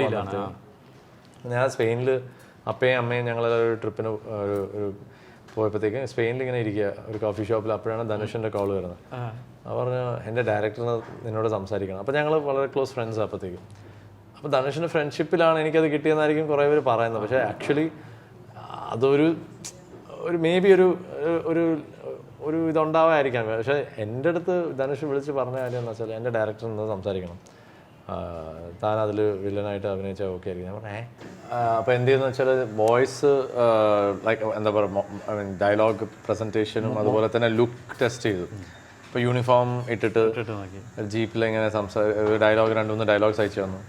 ഞാൻ പോയി ഓഫീസിൽ ധനുഷറിൻ്റെ ഓഫീസിലിരുന്നിട്ട് ഡയലോഗ്സൊക്കെ ഇങ്ങനെ പ്രാക്ടീസ് ചെയ്ത് ഇങ്ങനെ ജീപ്പിലിരുന്ന് പോകുന്ന പോലെ അങ്ങനത്തെ ഒരു ഇത് പറഞ്ഞപ്പോഴത്തേക്ക് പറയും. അപ്പോൾ ഞാൻ കുറച്ച് വേറെ മാതിരി അപ്പോൾ പുള്ളി ഇങ്ങനെ ബാലാജി മോഹൻ പുള്ളി വളരെ നല്ല രീതിയിൽ എന്നെ യൂസ് ചെയ്തു ആ പടത്തിൽ. വന്ന് ഫസ്റ്റ് ഷോട്ട് ലാസ്റ്റ് ഷോട്ട് വരെ ഞാനുണ്ട്. വെറുതെ ഇടയ്ക്കിടയ്ക്കൊന്നും അല്ല, ലൈക്ക് ഫുൾ ത്രൂ ഔട്ട് ഉണ്ട്. അപ്പോൾ ലൈക്ക് പ്രോപ്പർ ഒരു ഇൻട്രോ ആയിരുന്നു എനിക്കത്. പിന്നെ it will take some time. ഇപ്പോൾ നമുക്ക് ഒരു ഇപ്പോൾ എൻ്റെ ഫസ്റ്റ് സോങ്ങിൻ്റെ ഇൻട്രോവും പോലും മില്ലേനിയം സ്റ്റാർസ് ഒരു 4 പാട്ട് ഭയങ്കര ഇൻട്രോ ആയിരുന്നു. പക്ഷെ അതിന് ഡ്രോപ്പായി. അതിന് നമ്മൾ പതുക്കെ പിന്നെയും നമ്മൾ ശരിക്കും പറഞ്ഞാൽ കയറി ഒരു കൺസിസ്റ്റൻ്റ് ആയിട്ട് ഒരു സാധനം ടൈം വരും. അത് വന്നത് ഫൈനലി 2008 മലയാളത്തിൽ. തമിഴിൽ കുറച്ചുകൂടി 2003 തൊട്ട് അത് തുടങ്ങി. ഒരു 2010 വരെ നല്ലൊരു പീക്ക് ടൈം ആയിരുന്നു വേണമെങ്കിൽ പറയാം, അല്ലെങ്കിൽ ഒരു 2008 2009 വരെ എന്നൊക്കെ. പിന്നെ ഇപ്പോൾ എല്ലാം ബോണസാണ് ഇങ്ങനെ പോയിക്കൊണ്ടിരിക്കുന്നത് മലയാളത്തിൽ. പിന്നെ അത് കഴിഞ്ഞിട്ടാണ് പിന്നെ ശരിക്കും ഒരു പീക്ക് വന്നത്. എന്താണ് മലരയായാലും ഈ പുഴയും പിന്നെ മഴ കൊണ്ട് മാത്രം, അങ്ങനെ ഓരോരോ പാട്ടുകൾ. ഈ ആക്ടിങ്ങിലും അതുപോലെ ഇപ്പം ശരിക്കും ഇതാണ്. അതെ, മാറി കഴിഞ്ഞാൽ പിന്നെ അടുത്ത് കിട്ടി എനിക്കൊരു 1.5 വർഷം കഴിഞ്ഞിട്ട്. മാറി ഇറങ്ങി 2016 ജാനുവരി ഫെബ്രുവരി ടൈമിൽ ധന മണിരത്നം സാറിൻ്റെ അസോസിയേറ്റ് ആണ്. ധന എനിക്ക് വന്ന് ഇങ്ങനെ കഥ പറഞ്ഞു, ഒരു പടയവീരൻ എന്നൊരു കോൺസെപ്റ്റ്, ഒരു വില്ലേജ് സ്റ്റോറി. ടോട്ടലി ഞാൻ ചെയ്താൽ ഭയങ്കരമായിട്ടൊരു വേറെ ഒരു ഇതായിരിക്കും എന്നുള്ളത് കൊണ്ട് ഞാൻ ഉടനെ എനിക്ക് തോന്നി ഓക്കെ ട്രൈ ചെയ്യാം. പക്ഷെ അതും എനിക്ക് കുറച്ച് കൺവിൻസിങ് ആവശ്യമുണ്ടായിരുന്നു. ഞാനൊരു വില്ലേജ് പയ്യനായിട്ടോ ഇതൊക്കെ ശരിക്കും പുൾ ഓഫ് ചെയ്യാൻ പറ്റുമോ, ആ ലുക്കും ആ ബിഹേവിയറും ഒക്കെ. അപ്പോൾ അങ്ങനെ ഒരു മുത്തുകുമാർ എന്ന് പറഞ്ഞിട്ട് നമ്മുടെ പേട്ടയിൽ ഫ്ലാഷ് ബാക്ക് സീനിൽ മറ്റേ മാളവികയുടെയും മറ്റേ ഇങ്ങേരുടെ വില്ലൻ്റെ ചേട്ടനായിട്ടൊരു ക്യാരക്ടറുണ്ട്, താടിയൊക്കെ ആയിട്ട്. എന്താ മുത്തുകുമാർ എന്നാണ് അയാൾ. കുറേ പടങ്ങളിൽ ഇപ്പം ഭയങ്കര ഒരു പ്രോമിനന്റ് ക്യാരക്ടർ റോളൊക്കെ ചെയ്യുന്ന ഒരാളാണ് ഇപ്പോൾ. പുള്ളി എന്നെ വിളിച്ച്, പുള്ളി ഈ കുത്തുപഴിച്ച് മറ്റേ ആക്ടിങ് ട്രെയിനിങ് ചെയ്യുന്ന ഒരു ട്രെയിനറും കൂടെയാണ്. അപ്പോൾ പുള്ളിയാണ് എന്നെ ട്രെയിൻ ചെയ്തതും. പുള്ളി കുറേ എൻ്റെ ഉള്ളിലുള്ള ചില കാര്യങ്ങളൊക്കെ അങ്ങോട്ട് വിട്ട് ഇതാക്കാൻ വേണ്ടി കുറേ ക്യാരക്ടറിൻ്റെ ഇതും, ലോക്കലായിട്ട് ഒരാൾ നടക്കുന്നത് എങ്ങനെയായിരിക്കും, ഫ്രം യുവർ എക്സ്പീരിയൻസ് എന്തായിരിക്കും. അപ്പോൾ അങ്ങനെ കുറേ ഒരു 2-3 ദിവസം ഞങ്ങൾ ശരിക്കും വർക്ക് ചെയ്തു. എന്നിട്ട് പിന്നെ ബോഡി ലാംഗ്വേജിൽ എങ്ങനെ ഒരുത്തൻ വന്ന് ഇരിക്കുന്നത്, നടന്നു വരുന്നത് എങ്ങനെയായിരിക്കും, നോർമലി നടന്നു വരുന്നത് എങ്ങനെയാണ്, പിന്നെ ഒരു ലുങ്കി ഇട്ടിട്ട് നടന്നു വരുന്നത് എങ്ങനെയാണ്. അപ്പോൾ അതിനൊരു ലോക്കൽ ഒരു ബോഡി ലാംഗ്വേജും ഇതൊക്കെ കൊണ്ടുവന്നത് പുള്ളിയാണ്. പുള്ളി ഭയങ്കരമായിട്ട് ഹെൽപ്പ് ചെയ്തു, ആ സ്ലാങ്ങും പിന്നെ അതൊക്കെ. അതുപോലെ തന്നെ ധന ആ കഥ തേനി കമ്പം ചിന്നമണ്ണൂർ എന്ന് പറയുന്ന ആ സ്ഥലത്ത് നടക്കുന്ന കഥയാണ്. കാരണം അവിടെ നടക്കുന്ന റിയൽ ലൈഫിൽ നടക്കുന്ന ചില സംഭവങ്ങളെ ബേസ് ചെയ്താണ് കഥ. അതായത് ഇപ്പോൾ ഒരു സർട്ടൻ വില്ലേജിലുള്ളതും ഇപ്പുറത്തുള്ള ഓപ്പോസിറ്റ് വില്ലേജിലുള്ള 2 ജാതിക്കാർ അങ്ങോട്ടും ഇങ്ങോട്ടും ഒരു ചെറുക്കനും പെണ്ണും പ്രണയിച്ചാൽ അവിടെ ചില സ്ഥലത്ത് തൂക്കി കൊല്ലും, ചെറുക്കനെയോ അല്ലെങ്കിൽ പെണ്ണിനെയോ. അങ്ങനത്തെ അതാരും അതിനൊരു പണിഷ്മെൻറ്റും ഇല്ല, ഒരു ഇതില്ല എന്നുള്ള ഒരു റിയൽ നടക്കുന്ന സംഭവമാണ്. നമ്മുടെ നാട്ടിൽ കുറേ സ്ഥലങ്ങളിൽ അങ്ങനെ നടക്കുന്നുണ്ട് വേറെ രീതിയിൽ. അതിൻ്റെ ബേസ് ചെയ്തിട്ടാണ് ഒരു കഥ. അപ്പോൾ എൻ്റെ ക്യാരക്ടർ അതിലുള്ളൊരു ഇത്. പക്ഷെ അവൻ്റെ ഒരു മുറപ്പെണ്ണോ സോക്കോളുള്ള ഒരു പെണ്ണിനെ ഇമ്പ്രസ് ചെയ്യാൻ അവൻ എന്താണ് അവൻ്റെ വിചാരം. അവന് ഒരു എന്തെങ്കിലും ഇമ്പ്രസ് ചെയ്യണം. സഡനായിട്ട് അവൻ അവളുടെ അടുത്തൊരു ഇഷ്ടം തോന്നും. ആദ്യം അടിയാണ് മൊത്തം, പക്ഷെ പിന്നെ സഡനായിട്ടൊരു ഇഷ്ടം തോന്നും. അപ്പോൾ അവളെ ഇത് ചെയ്യാൻ വേണ്ടി ഇവൻ പോലീസിൽ പോയി ജോയിൻ ചെയ്യാമെന്ന് തീരുമാനിക്കും. അവൻ്റെ വിചാരം അത് ഭയങ്കര ഈസിയാണ്, അവളെ കുറേ പൈസ ഉണ്ടാക്കാം, വലിയ ജോലിയൊന്നും ചെയ്യേണ്ട എന്ന് വിചാരിച്ചു. പക്ഷെ അതിൽ പോയി ഇത് ചെയ്തിട്ട് പിന്നെ ബറ്റാലിയനായിട്ട് തിരിച്ചു വന്ന് കഷ്ടപ്പെടുന്നതും ഒക്കെയാണ് അതിൻ്റെ ഒരു കഥ. അത് പക്ഷേ ഈ പറഞ്ഞ പോലെ നല്ലൊരു റിലീസ് ടൈമിൽ സഡനായിട്ട് അത് കുറച്ച് പ്ലേസ്മെന്റ് കുറച്ച് മാറിപ്പോയി. വിജയ് സേതുപതി സാറിൻ്റെ ഒരു പടത്തിൻ്റെ ഒപ്പമാണ് വന്നത്. പക്ഷെ അത് കഴിഞ്ഞ് ഒരാഴ്ച കഴിഞ്ഞ് അവിടുത്തെ ഫിലിം ഇൻഡസ്ട്രി സ്ട്രൈക്ക് എന്തോ ആയി. അപ്പോൾ അങ്ങനെ പക്ഷേ നല്ല കുറേ എല്ലാവരും അപ്രീഷിയേറ്റ് ചെയ്ത റിവ്യൂസ് ഒരുമാതിരി നല്ല ഫീഡ്ബാക്ക് ആയിരുന്നു. പിന്നെ അത് കഴിഞ്ഞ് കുറച്ച് നാൾ ബ്രേക്ക് ഇങ്ങനെ വന്ന് അത് കഴിഞ്ഞിട്ട് ഒരു പടത്തിൻ്റെ ഒരു ഇത് വന്ന് ചെയ്യാമെന്നുള്ളതിൽ അങ്ങനെ ഒരു 2-3 പടങ്ങളിലെ ഓഫേഴ്സൊക്കെ വന്ന്. അപ്പോൾ അത് പക്ഷേ അതിൻ്റെ പാട്ടിന് ഞാനത് വിട്ടു. അത് വരുന്ന രീതിയിലും അതെങ്ങനെ വരുന്നു എന്നുള്ളതിനനുസരിച്ച് നല്ല പ്രോജക്റ്റുകൾ അത് നമ്മൾ വിചാരിക്കും ചിലപ്പം നല്ലൊരു ടീമാണ്, നല്ലൊരു പുതിയൊരു ടീമായിരിക്കാം. ചിലപ്പം നമ്മൾ ചിലപ്പോൾ അത് നല്ലൊരു കോൺസെപ്റ്റാണ്, നല്ല രീതിയിൽ എടുത്താൽ കറക്റ്റ് ആവുന്നു. പക്ഷെ ചിലപ്പോൾ എടുത്തു വരുന്നത് എങ്ങനെയാവുന്നു നമുക്കൊരു ഗ്യാരണ്ടി ഇല്ല ആ കാര്യത്തിൽ. അച്ഛൻ ഒരുപാട് പരീക്ഷണങ്ങളും ഒരുപാട് പിന്നെ അത് ക്ലാസിക്കൽ മ്യൂസിക്കിലായാലും സിനിമ മ്യൂസിക്കിലായാലും ഒക്കെ ചെയ്തിട്ടുണ്ട്. വിജയിനെ നോക്കുമ്പോൾ വിജയ് കുറച്ചും കൂടി ലൈറ്റ് ആയിട്ടുള്ള സോങ്ങുകളാണ് കൂടുതലായിട്ട് പാടിക്കണ്ടില്ല, ക്ലാസിക്കിനെക്കാട്ടും കൂടുതൽ വന്നിട്ടുള്ളത്. ഇപ്പം നമ്മളെ വിശ്വസിച്ച് അല്ലെങ്കിൽ നമ്മളിപ്പോൾ നമുക്ക് അത്രയും ചെയ്യാൻ പറ്റില്ല എന്നോ അല്ലെങ്കിൽ ഞാൻ ഇപ്പോൾ കർണാടക സംഗീതം അല്ലെങ്കിൽ ഇപ്പോൾ ഈ കച്ചേരികൾ ചെയ്യുന്നില്ല എന്നോ ഒന്നുമല്ല. പക്ഷെ നമുക്ക് വന്നിട്ടുള്ളതും നമ്മളിപ്പോൾ തമിഴിലായാലും എനിക്കിപ്പോൾ എപ്പോഴും വരുന്നത് ഇപ്പം ലാസ്റ്റ് വാത്തിയിൽ ലേറ്റസ്റ്റ് വന്നത് വളരെ പാത്തോസ് ഒരു സോങ് ആണ്. നമുക്ക് വരുന്നത് അങ്ങനെയാണ്. പക്ഷേ നമുക്കും അല്ലാണ്ട് വേറെ കുറേ ടൈപ്പ് പാട്ടുകൾ നമ്മൾ പാടിയിട്ടുണ്ട്. ഞാനത് ഓരോ സമയത്ത് ഓരോ പോലെയാണ്. അത് നമ്മളൊരു മെച്യൂർ ആകുമ്പോഴത്തേക്കും കുറച്ചുകൂടി നമ്മൾക്ക് അവർക്ക് ക്ലിക്കായിട്ട് അല്ലെങ്കിൽ ഇൻസ്റ്റൻ്റ്ലി നമ്മളെ ചിന്തിക്കുന്ന അങ്ങനത്തെ ടൈപ്പ് പാട്ടുകളാണ്. അപ്പോൾ അതങ്ങനെ പോവുകയാണ്. ഇപ്പോൾ ഒരു മഴ കൊണ്ട് മാത്രമായാലും ഇങ്ങനത്തെ മെലഡീസ് ആണ് നമുക്ക് ഇങ്ങനെ വരുന്നത്. പക്ഷെ ചില ആൾക്കാർ ലൈക്ക് യുവൻ ശങ്കർ രാജ അല്ലെങ്കിൽ ഗോപി സുന്ദറോ അല്ലെങ്കിൽ ഇങ്ങനെ ചില ആൾക്കാർ ഒരു മാംഗല്യം തന്നു, അല്ലെങ്കിൽ ഒരു മധുരക്കിന റീമിക്സ് ചെയ്തു, അല്ലെങ്കിൽ ഒരു വേറെ ഒരു അടിപൊളി പാട്ട് തന്നു. മലയാളത്തിൽ തമിഴിലുമായിട്ട് ഒരുപാട് സംഗീത സംവിധായകരൊപ്പം വർക്ക് ചെയ്യുന്നുണ്ട്. ഇതിനകത്ത് ഏറ്റവും കംഫർട്ടബിൾ ആയിട്ട് തോന്നിയിട്ടുള്ള ലൈക്ക് ഐ തിങ്ക് കംഫർട്ട് മാത്രമല്ല, ചില സമയത്ത് ഭയങ്കരമായിട്ട് സ്ട്രെസ് ആയിട്ടുണ്ട്. ഭയങ്കരമായിട്ട് എഫേർട്ട് എടുക്കേണ്ടി വന്നിട്ടുണ്ട്. അഫ്കോഴ്സ് എല്ലാത്തിലും എഫേർട്ട് എടുക്കണം. പക്ഷേ ഭയങ്കരമായിട്ട് സ്ട്രെസ്ഡ് ഔട്ടും അല്ലെങ്കിൽ ആവുന്ന ചില സാഹചര്യങ്ങളുണ്ടാവും. പക്ഷെ എന്നാലും കംഫർട്ടബിൾ ആണ് വർക്ക് ചെയ്യാൻ എന്നുള്ളതൊക്കെ. മലയാളത്തിൽ ഇപ്പോൾ MJC അല്ലെങ്കിൽ ഗോപി ആയാലും രതീഷ് വേഗ ആൻഡ് ഇപ്പോൾ റീസെൻ്റായിട്ട് രഞ്ജിൻ, കുറേ മ്യൂസിക് ആയിരുന്നു. തമിഴിൽ Yuvan Shankar Raja, Anirudh, like even AR Rahman sir, എന്താണ് ഷോൺ റോൾഡൻ, ഇങ്ങനെ കുറേ അവിടെയുണ്ട് ഇതുപോലെ കുറേ മ്യൂസീഷ്യൻസ്. ലൈക്ക് ബട്ട് നമുക്ക് ഒന്നോ രണ്ടോ ലൈക്ക് നമ്മൾക്ക് ഭയങ്കരമായിട്ട് കറക്റ്റായിട്ടുള്ളൊരു സംഭവം തരുന്ന ചില ആൾക്കാരുണ്ട്. അപ്പോൾ അവർ നമുക്കറിയാം അതൊരു സിങ്ക് കറക്റ്റാണ്, അല്ലെങ്കിൽ ഒരു ജെല്ല് ചെയ്ത് പോകുന്ന ഒരു സംഭവമാണെന്നുള്ളത്. ഞാൻ ചോദിക്കാൻ കാരണം അപ്പം നമ്മൾ കണ്ടിട്ടുണ്ട് പല മ്യൂസിക് ഡയറക്ടേഴ്സും അവർ പിന്നീട് ഗായകരായി മാറിയിട്ടുണ്ട്. വിജയശാസിനെ ഒരു മ്യൂസിക് ഡയറക്ടറായിട്ട് നമുക്ക് പ്രതീക്ഷിക്കാൻ പറ്റുമോ? അങ്ങനെ ഒരു എൻ്റെ ഒരു ഫിലിം ഇതിലേക്ക് വരാനുള്ള എനിക്ക് ഇഷ്ടമുള്ളത് ഭയങ്കര ബാക്ക്ഗ്രൗണ്ട് സ്കോറും കാര്യങ്ങളൊക്കെ ഭയങ്കര ഇഷ്ടമുള്ളൊരു കാര്യമാണ്. സോ മേ ബി ആ ഒരു രീതിയിൽ എനിക്ക് അറിഞ്ഞൂടാ എപ്പോൾ എത്തും എന്നുള്ളത് എനിക്ക് അറിഞ്ഞൂടാ. അതിനുള്ള എക്സ്പീരിയൻസ് ഫുള്ളായിട്ട് മ്യൂസിക്കലി ഉണ്ടായിരിക്കാം, പക്ഷേ ലൈക്ക് ആസ് ഇൻ സിംഗിങ്ങിൽ. പക്ഷെ അങ്ങനത്തെ ഒരു കമ്പോസിങ്ങും അല്ലെങ്കിൽ അങ്ങനത്തെ ഒരു പ്രോഗ്രാമിങ്ങും അല്ലെങ്കിൽ അങ്ങനത്തെ ഒരു ഓവറോൾ ക്രിയേഷൻ ഏറ്റെടുക്കാനുള്ള എന്താണ് ഒരു മൈൻഡ് സെറ്റിൽ ഇപ്പോൾ ആണോ എന്ന് എനിക്ക് അറിഞ്ഞൂടാ. പക്ഷേ മ്യൂസിക് വൈസ് എൻ്റെതായിട്ടുള്ള ചില ഇൻഡിപെൻഡൻ്റ് ആയിട്ടുള്ള സോങ്സ് ഞാൻ തന്നെ ഉണ്ടാക്കി റെഡിയാക്കി ഇങ്ങനെ കൊണ്ടുവരുന്നുണ്ട്. അത് ഈ വർഷം പ്രത്യേകിച്ച് ഒരു പാട്ട് റെഡിയാക്കിക്കൊണ്ടിരിക്കുന്നുണ്ട്. ഒരു കൈൻഡ് ഓഫ് ഒരു ഫുൾ ഗ്ലോബലായിട്ടുള്ള മൾട്ടിലിംഗിൾ ഒരു സോങ് ആയിരിക്കും അത്. കുറച്ചൊരു പോപ്പ് ആൻഡ് ഒരു മാസ് ടൈപ്പ് ഒരു അപ്പീലുള്ള ഒരു സോങ് ആയിരിക്കും. ഇൻ ദ വർക്ക്സ് ആണ്. അത് 1.5 വർഷം ലോക്ക്ഡൗൺ 2020 3 വർഷമായിട്ട് പോയിക്കൊണ്ടിരിക്കുകയാണ് ആക്ച്വലി. അത് ആ പാട്ട് മാത്രം, അതിൻ്റെ പ്രൊഡക്ഷനും അതിൻ്റെ കുറേ കാര്യങ്ങളും അതിൻ്റെ കുറേ ഡീറ്റെയിൽസും ഒക്കെ. പിന്നെ കുറേ നാൾ ഇങ്ങനെ വേറെ തിരക്കിൽ നമ്മളിങ്ങനെ പോയി. അത് ഈ പറഞ്ഞ പോലെ അതിൻ്റെ മ്യൂസിക്കും അതിൻ്റെ വീഡിയോ ഷൂട്ട് ചെയ്യുന്ന കോൺസെപ്റ്റും ഒക്കെ എൻ്റെ ഓൺ തലയിൽ നിന്നുള്ള കോൺസെപ്റ്റൊക്കെ ഇങ്ങനെ ഓരോ ആൾക്കാരുടെ അടുത്തൊക്കെ കമ്മ്യൂണിക്കേറ്റ് ചെയ്ത് കറക്റ്റായിട്ടുള്ള ഒരു ടീം അതിന് വേണ്ടി സെറ്റ് ആക്കിക്കൊണ്ടിരിക്കുകയാണ്. സോ അത് കറക്റ്റായിട്ട് അങ്ങോട്ട് കണക്ട് ആവുന്നവരെ ഞാനത് ഫോഴ്സ് ചെയ്യുന്നില്ല. ഒരുപാട് ഭാഷകളിൽ പാടി, മലയാളം, തമിഴ്, തെലുങ്ക് എല്ലാ ഭാഷകളിലും എന്ന് പറയുന്ന പോലെ പാടിയിട്ടുണ്ട്. മറ്റു ഭാഷകളിൽ, മലയാളം നമ്മുടെ മദർ ടങ് ആണ്, മറ്റു ഭാഷകളിലേക്ക് പാടുന്ന സമയത്ത് എന്തെങ്കിലും തയ്യാറെടുപ്പുകൾ, ഏത് രീതിയിലുള്ള തയ്യാറെടുപ്പുകളാണ്? അതിലും ഈ സെയിം തിങ് മലയാളം പോലെ തന്നെ ആയിരുന്നു. ഞാൻ ആദ്യം തുടങ്ങിയപ്പോൾ മലയാളം എത്ര മോശമായിരുന്നോ, അല്ലെങ്കിൽ ഓവർ ദി ഇയേഴ്സ് അത് ബെറ്ററായി വന്ന പോലെ തന്നെ കന്നഡയും തെലുങ്കും ഹിന്ദി ആയാലും തമിഴും ഒക്കെ ഓവർ ദി ഇയേഴ്സ് ഇങ്ങനെ ബെറ്ററായിട്ടുള്ളൂ.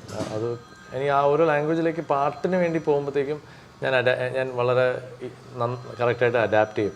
ആ ലാംഗ്വേജിൻ്റെ സ്ലാങ്ങും അല്ലെങ്കിൽ ആ പാട്ടിൻ്റെ പ്രത്യേകിച്ചുള്ള ഒരു ആക്സൻസും ഒക്കെ എനിക്ക് കറക്റ്റായിട്ട് ഒരുമാതിരി അതിലേക്ക് അഡാപ്റ്റ് ചെയ്യാൻ പറ്റുന്നുണ്ട്. അത് എനിക്കൊരു പ്ലസ്സാണ്, എൻ്റെ ഒരു പ്ലസ്സാണ്. അത് എനിക്ക് തോന്നിയിട്ടുള്ള കാര്യം. പക്ഷേ അത് തെലുങ്കിലായാലും വളരെ നിറയെ പാട്ടുള്ള അത് കാരണം എനിക്ക് പാടാൻ പറ്റുന്നത്. ഫസ്റ്റ് വന്ന കാലങ്ങൾ കുറേ പാടി, പിന്നെ കുറച്ച് ഗ്യാപ്പ് ഉണ്ടായിരുന്നു. പിന്നെ മലയാളവും തമിഴായിരുന്നു ഫോക്കസ്. പിന്നെയും തെലുങ്ക്, പിന്നെ ഇപ്പോൾ കുറേ നല്ല നല്ല പാട്ടുകൾ വന്നിട്ടുണ്ടായിരുന്നു. അതേപോലെ തന്നെ കന്നഡയായാലും. പിന്നെ ഈ വർഷം തുടക്കത്തിൽ എൻ്റെ ഫസ്റ്റ് മറാഠി സോങ് ഇറങ്ങി. ഭയങ്കര എനിക്ക് മലയാളത്തിനെക്കാട്ടിലും ടഫായിട്ട് തോന്നിയ ഒരു ലാംഗ്വേജാണ്. അവർക്ക് മലയാളമാണ്, എല്ലാവർക്കും ബാക്കി എല്ലാവർക്കും മലയാളം. പക്ഷേ ഇതിൻ്റെ ചില കാര്യങ്ങളൊക്കെ ഇങ്ങനത്തെ ചില കാര്യങ്ങളൊക്കെ ഭയങ്കര, പക്ഷെ മലയാളം നമുക്ക് ഉള്ളതുകൊണ്ട് നമുക്ക് ഒരുമാതിരി പെട്ടെന്നല്ലെങ്കിലും പിടിക്കാൻ പറ്റി. പക്ഷെ നല്ല ടഫ് ലാംഗ്വേജ് ആണത്. അപ്പോൾ അതുപോലെ ഓരോരോ ലാംഗ്വേജ് എന്താണ് ട്രൈ ചെയ്യാൻ എപ്പോഴെങ്കിലും ഒരു ചാൻസ് കിട്ടുമെന്ന് ഓർക്കണം. പുതിയ കാലത്ത് സോഷ്യൽ മീഡിയ അതുപോലെ ഒരുപാട് പ്ലാറ്റ്ഫോമാണ് ആളുകൾക്ക് പെർഫോം ചെയ്യാനും കാണിക്കാനും ഒക്കെ. അപ്പോൾ അതുകൊണ്ട് തന്നെ എല്ലാ ആഴ്ചയിലും ഒരു മ്യൂസിക് ഡയറക്ടർ, ഒരു സിംഗർ എന്നൊക്കെ പറയുന്ന പോലെ ആളുകൾ ഇങ്ങനെ വന്നുകൊണ്ടിരിക്കുകയാണ്. ഇതിനെ എങ്ങനെ ഒരു ഒരു സീനിയർ എന്നുള്ള രീതിയിൽ, അല്ലെങ്കിൽ സീനിയർ എന്നല്ല ഞാൻ ഉദ്ദേശിച്ചത്, സീനിയർ ആയിപ്പോയി എന്താണ് ഇനിയിപ്പോ ഒന്നും പറയാൻ പറ്റില്ല. അപ്പോൾ ഐ തിങ്ക് അത് ഇറ്റ്സ് ജസ്റ്റ് അത്രയ്ക്കും ഈസി അല്ല എന്നുള്ളത് മാത്രം മൊത്തത്തിൽ മനസ്സിലാക്കിയാൽ കൊള്ളാം. അത് ആക്ടിങ് ആയാലും സിംഗിങ് ആയാലും മ്യൂസിക് ഡയറക്ഷൻ ആയാലും ഈ സോഷ്യൽ മീഡിയയും സ്മ്യൂളും അല്ലെങ്കിൽ ഇങ്ങനത്തെ ടൈപ്പ് ആപ്സും അല്ലെങ്കിൽ ഇങ്ങനത്തെ ടൈപ്പ് ഡ്യൂറ്റും ഇങ്ങനത്തെ അതിലുള്ള ഇഫക്റ്റും അതിലുള്ള ടെക്നോളജി കുറെ സപ്പോർട്ട് ചെയ്ത് വരുന്നവരുണ്ട്.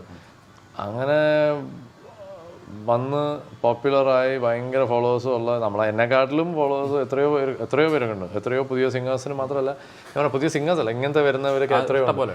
അത് തെറ്റൊന്നുമില്ല നമ്മളെ, പക്ഷെ അങ്ങനെ അത്രയും ഈസി ആയിട്ടല്ല അവർ ചെയ്തിരിക്കുന്നത്. അല്ലെങ്കിൽ ഒരു പ്യുവർ ടാലന്റഡ് ആയിട്ടുള്ളവർ തീർച്ചയായിട്ടും നിൽക്കും. പക്ഷെ അതിൽ ഈ പറഞ്ഞ ടെക്നോളജി യൂസ് ചെയ്തിട്ട് വന്നിട്ടുള്ളവർക്കൊക്കെ ഒരു ലിമിറ്റേഷൻ ഉണ്ടാവും. അതൊരു സെർട്ടൺ ഇതുവരെ പോവും. അത് മിസ്യൂസ് ചെയ്യാൻ പാടില്ല എന്ന് മാത്രമേ ഉള്ളൂ എൻ്റെ ഒരു ഒപ്പീനിയൻ. അല്ലാണ്ട് അത് അവർ ചെയ്യുന്നത് ഞാൻ പോയിട്ട് ഇത് തടുക്കാനൊന്നും പറ്റില്ല. അപ്പോൾ അത് നടക്കും. അതിൽ പറഞ്ഞ പോലെ ഫിൽറ്ററായി ഇപ്പോൾ ഇവനൊരു ഐഡിയാസ്, ഇപ്പോൾ സൂപ്പർ സിംഗേഴ്സും മറ്റേ മ്യൂസിക് റിയാലിറ്റി ഷോസ് ഉണ്ട്, അതിൽ നിന്ന് വരുന്ന സിംഗേഴ്സ് എത്രയോ പേര് ഇപ്പോൾ പ്രൊഫഷണൽ സിംഗേഴ്സാണ്, തമിഴിലും മലയാളത്തിലും ഹിന്ദിയിലും ഒക്കെ. അപ്പോൾ അത് കറക്റ്റായിട്ടുള്ള മ്യൂസിക് ഡയറക്ടേഴ്സ് അവിടെ ഇരുന്ന് കറക്റ്റായിട്ട് അവർ വളരെ പ്രൊഫഷണൽ രീതിയിൽ പാടുന്നവരെ സെലക്ട് ചെയ്ത് കൊണ്ടുവരുന്നത് കൊണ്ടാണ് അവർ ഫൈനലി പ്രൊഫഷണലായിട്ട് വന്ന് അവർ നിൽക്കാനും പറ്റുന്നത്. അപ്പോൾ അതുപോലെ തന്നെ ഇപ്പോൾ ഹരിചരണായാലും കാർത്തിക് ആയാലും തമിഴിലും മലയാളത്തിലും അതുപോലെ ഇവരെ എത്രയോ സിംഗേഴ്സ്, വിധു ആയാലും ഇങ്ങനെ എത്രയോ പേരൊക്കെ അങ്ങനെ ഇപ്പോഴും നിൽക്കുന്നതിന് കാരണം ബിക്കോസ് അവർ ആക്ച്വലി ടാലൻറ്റഡ് ആയിട്ടുള്ള പ്യുവർ ടാലൻറ്റിൽ അവരെ കൊണ്ടുവന്ന് പിന്നെ അവർ ഗ്രോ ചെയ്തു. അവരുടെ ഓൺ ടാലൻറ്റിലും അവരുടെ ഓൺ കഴിവുകൊണ്ട് അവർ ഗ്രോ ചെയ്തുകൊണ്ടിരുന്നു. അതുപോലെ അതാണ് അതിൻ്റെ നാച്ചുറൽ ഓർഗാനിക് വേ ഓഫ് ഇത് ഇറ്റ്സ് എ ഫാസ്റ്റ് ഫുഡ് വേ. പക്ഷെ അതിൽ എത്ര പേര് അതിൽ ഭയങ്കരമായിട്ട് പാടുന്നു എന്ന് അഭിപ്രായം പറയുന്നവർ കുറേ പേരുണ്ടാകും. അതിൽ തെറ്റുമില്ല. അതിനെ ഒരു പ്രൊഫഷണൽ ലെവലിൽ എത്ര നാൾ നിൽക്കാൻ പറ്റും എന്നുള്ളത് അടുത്ത സ്റ്റേജ്.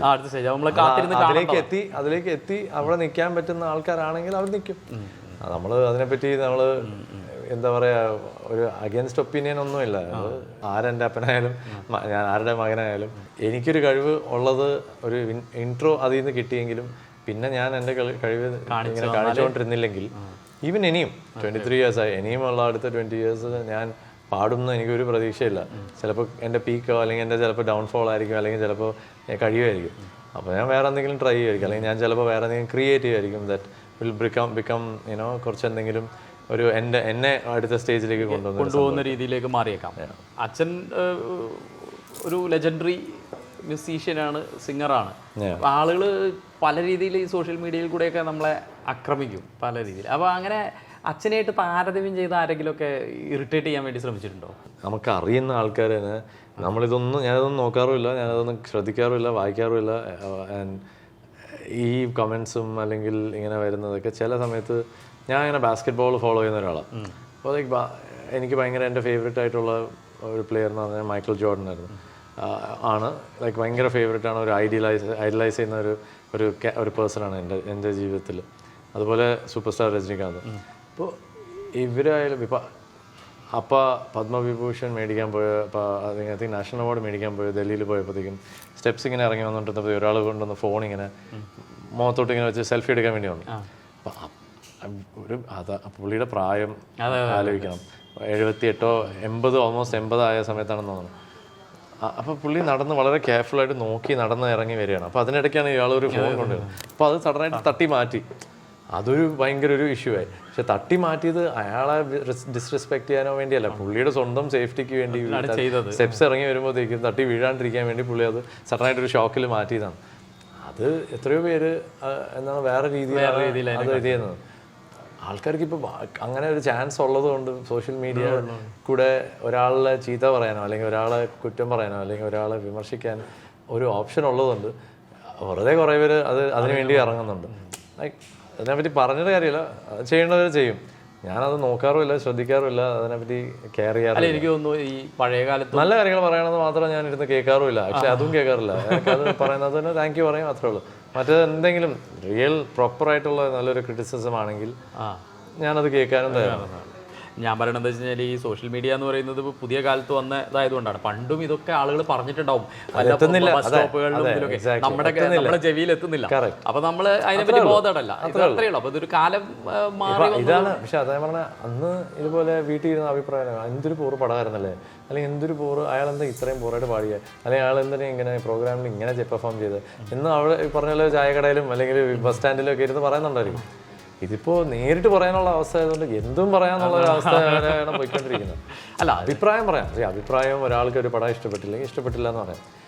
ഇപ്പോൾ ഇംഗ്ലീഷിൽ തന്നെ ഹോളിവുഡിലും പോലും ഒരു സൂപ്പർ ഹീറോ പടം ഇപ്പോൾ ഈ ഇടയ്ക്ക് വന്നിട്ട് വേറൊരു സെറ്റ് ഓഫ് ഒരു പടങ്ങളുടെ ഫാൻ ബേസ് ഉണ്ട്. അതല്ല ഞാനും ഉണ്ട് അതിൽ, ഈ സൂപ്പർമാനും അങ്ങനത്തെ ഇതെല്ലാം ഉള്ള. ഈ പുതിയതായിട്ട് വന്ന ഈ ഒരു വിചാരിച്ച അത്രയും വന്നില്ല പടം. ഇവർ തന്നെ ഈ പടത്തിലുള്ള ഹീറോ ഉൾപ്പെടെ അവർ പറയുന്നത് ആ ഫാൻ ബേസ് കാരണമാണ് ഞങ്ങളുടെ പടം ഓടാത്തത്.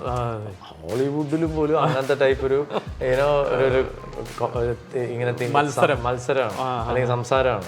സോ ഇവിടെയും അങ്ങനെ ഇവിടെയുണ്ട്. ഇവിടെ ഇന്ന ആളുടെ ഫാൻ ബേസ് പോയി മറ്റേ ആളുടെ പടം കൂവി തോപ്പിച്ചു എന്നുള്ള പോലെ ഞാൻ വിചാരിച്ചു ഒരിക്കലും അവിടെ ഹോളിവുഡിലൊന്നും അതൊന്നും കേൾക്കില്ല എന്ന് വിചാരിച്ചു.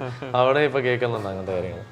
സോ എന്ന് പറഞ്ഞാൽ I think it's all about അഭിപ്രായം പറയുന്നതും എല്ലാം വളരെ നല്ല രീതിയിലും ഒരു ഹെൽത്തി വേ ആവാം. നമ്മളിപ്പോൾ ഭയങ്കര അഗ്രസീവാണ് എല്ലാ കാര്യത്തിലും.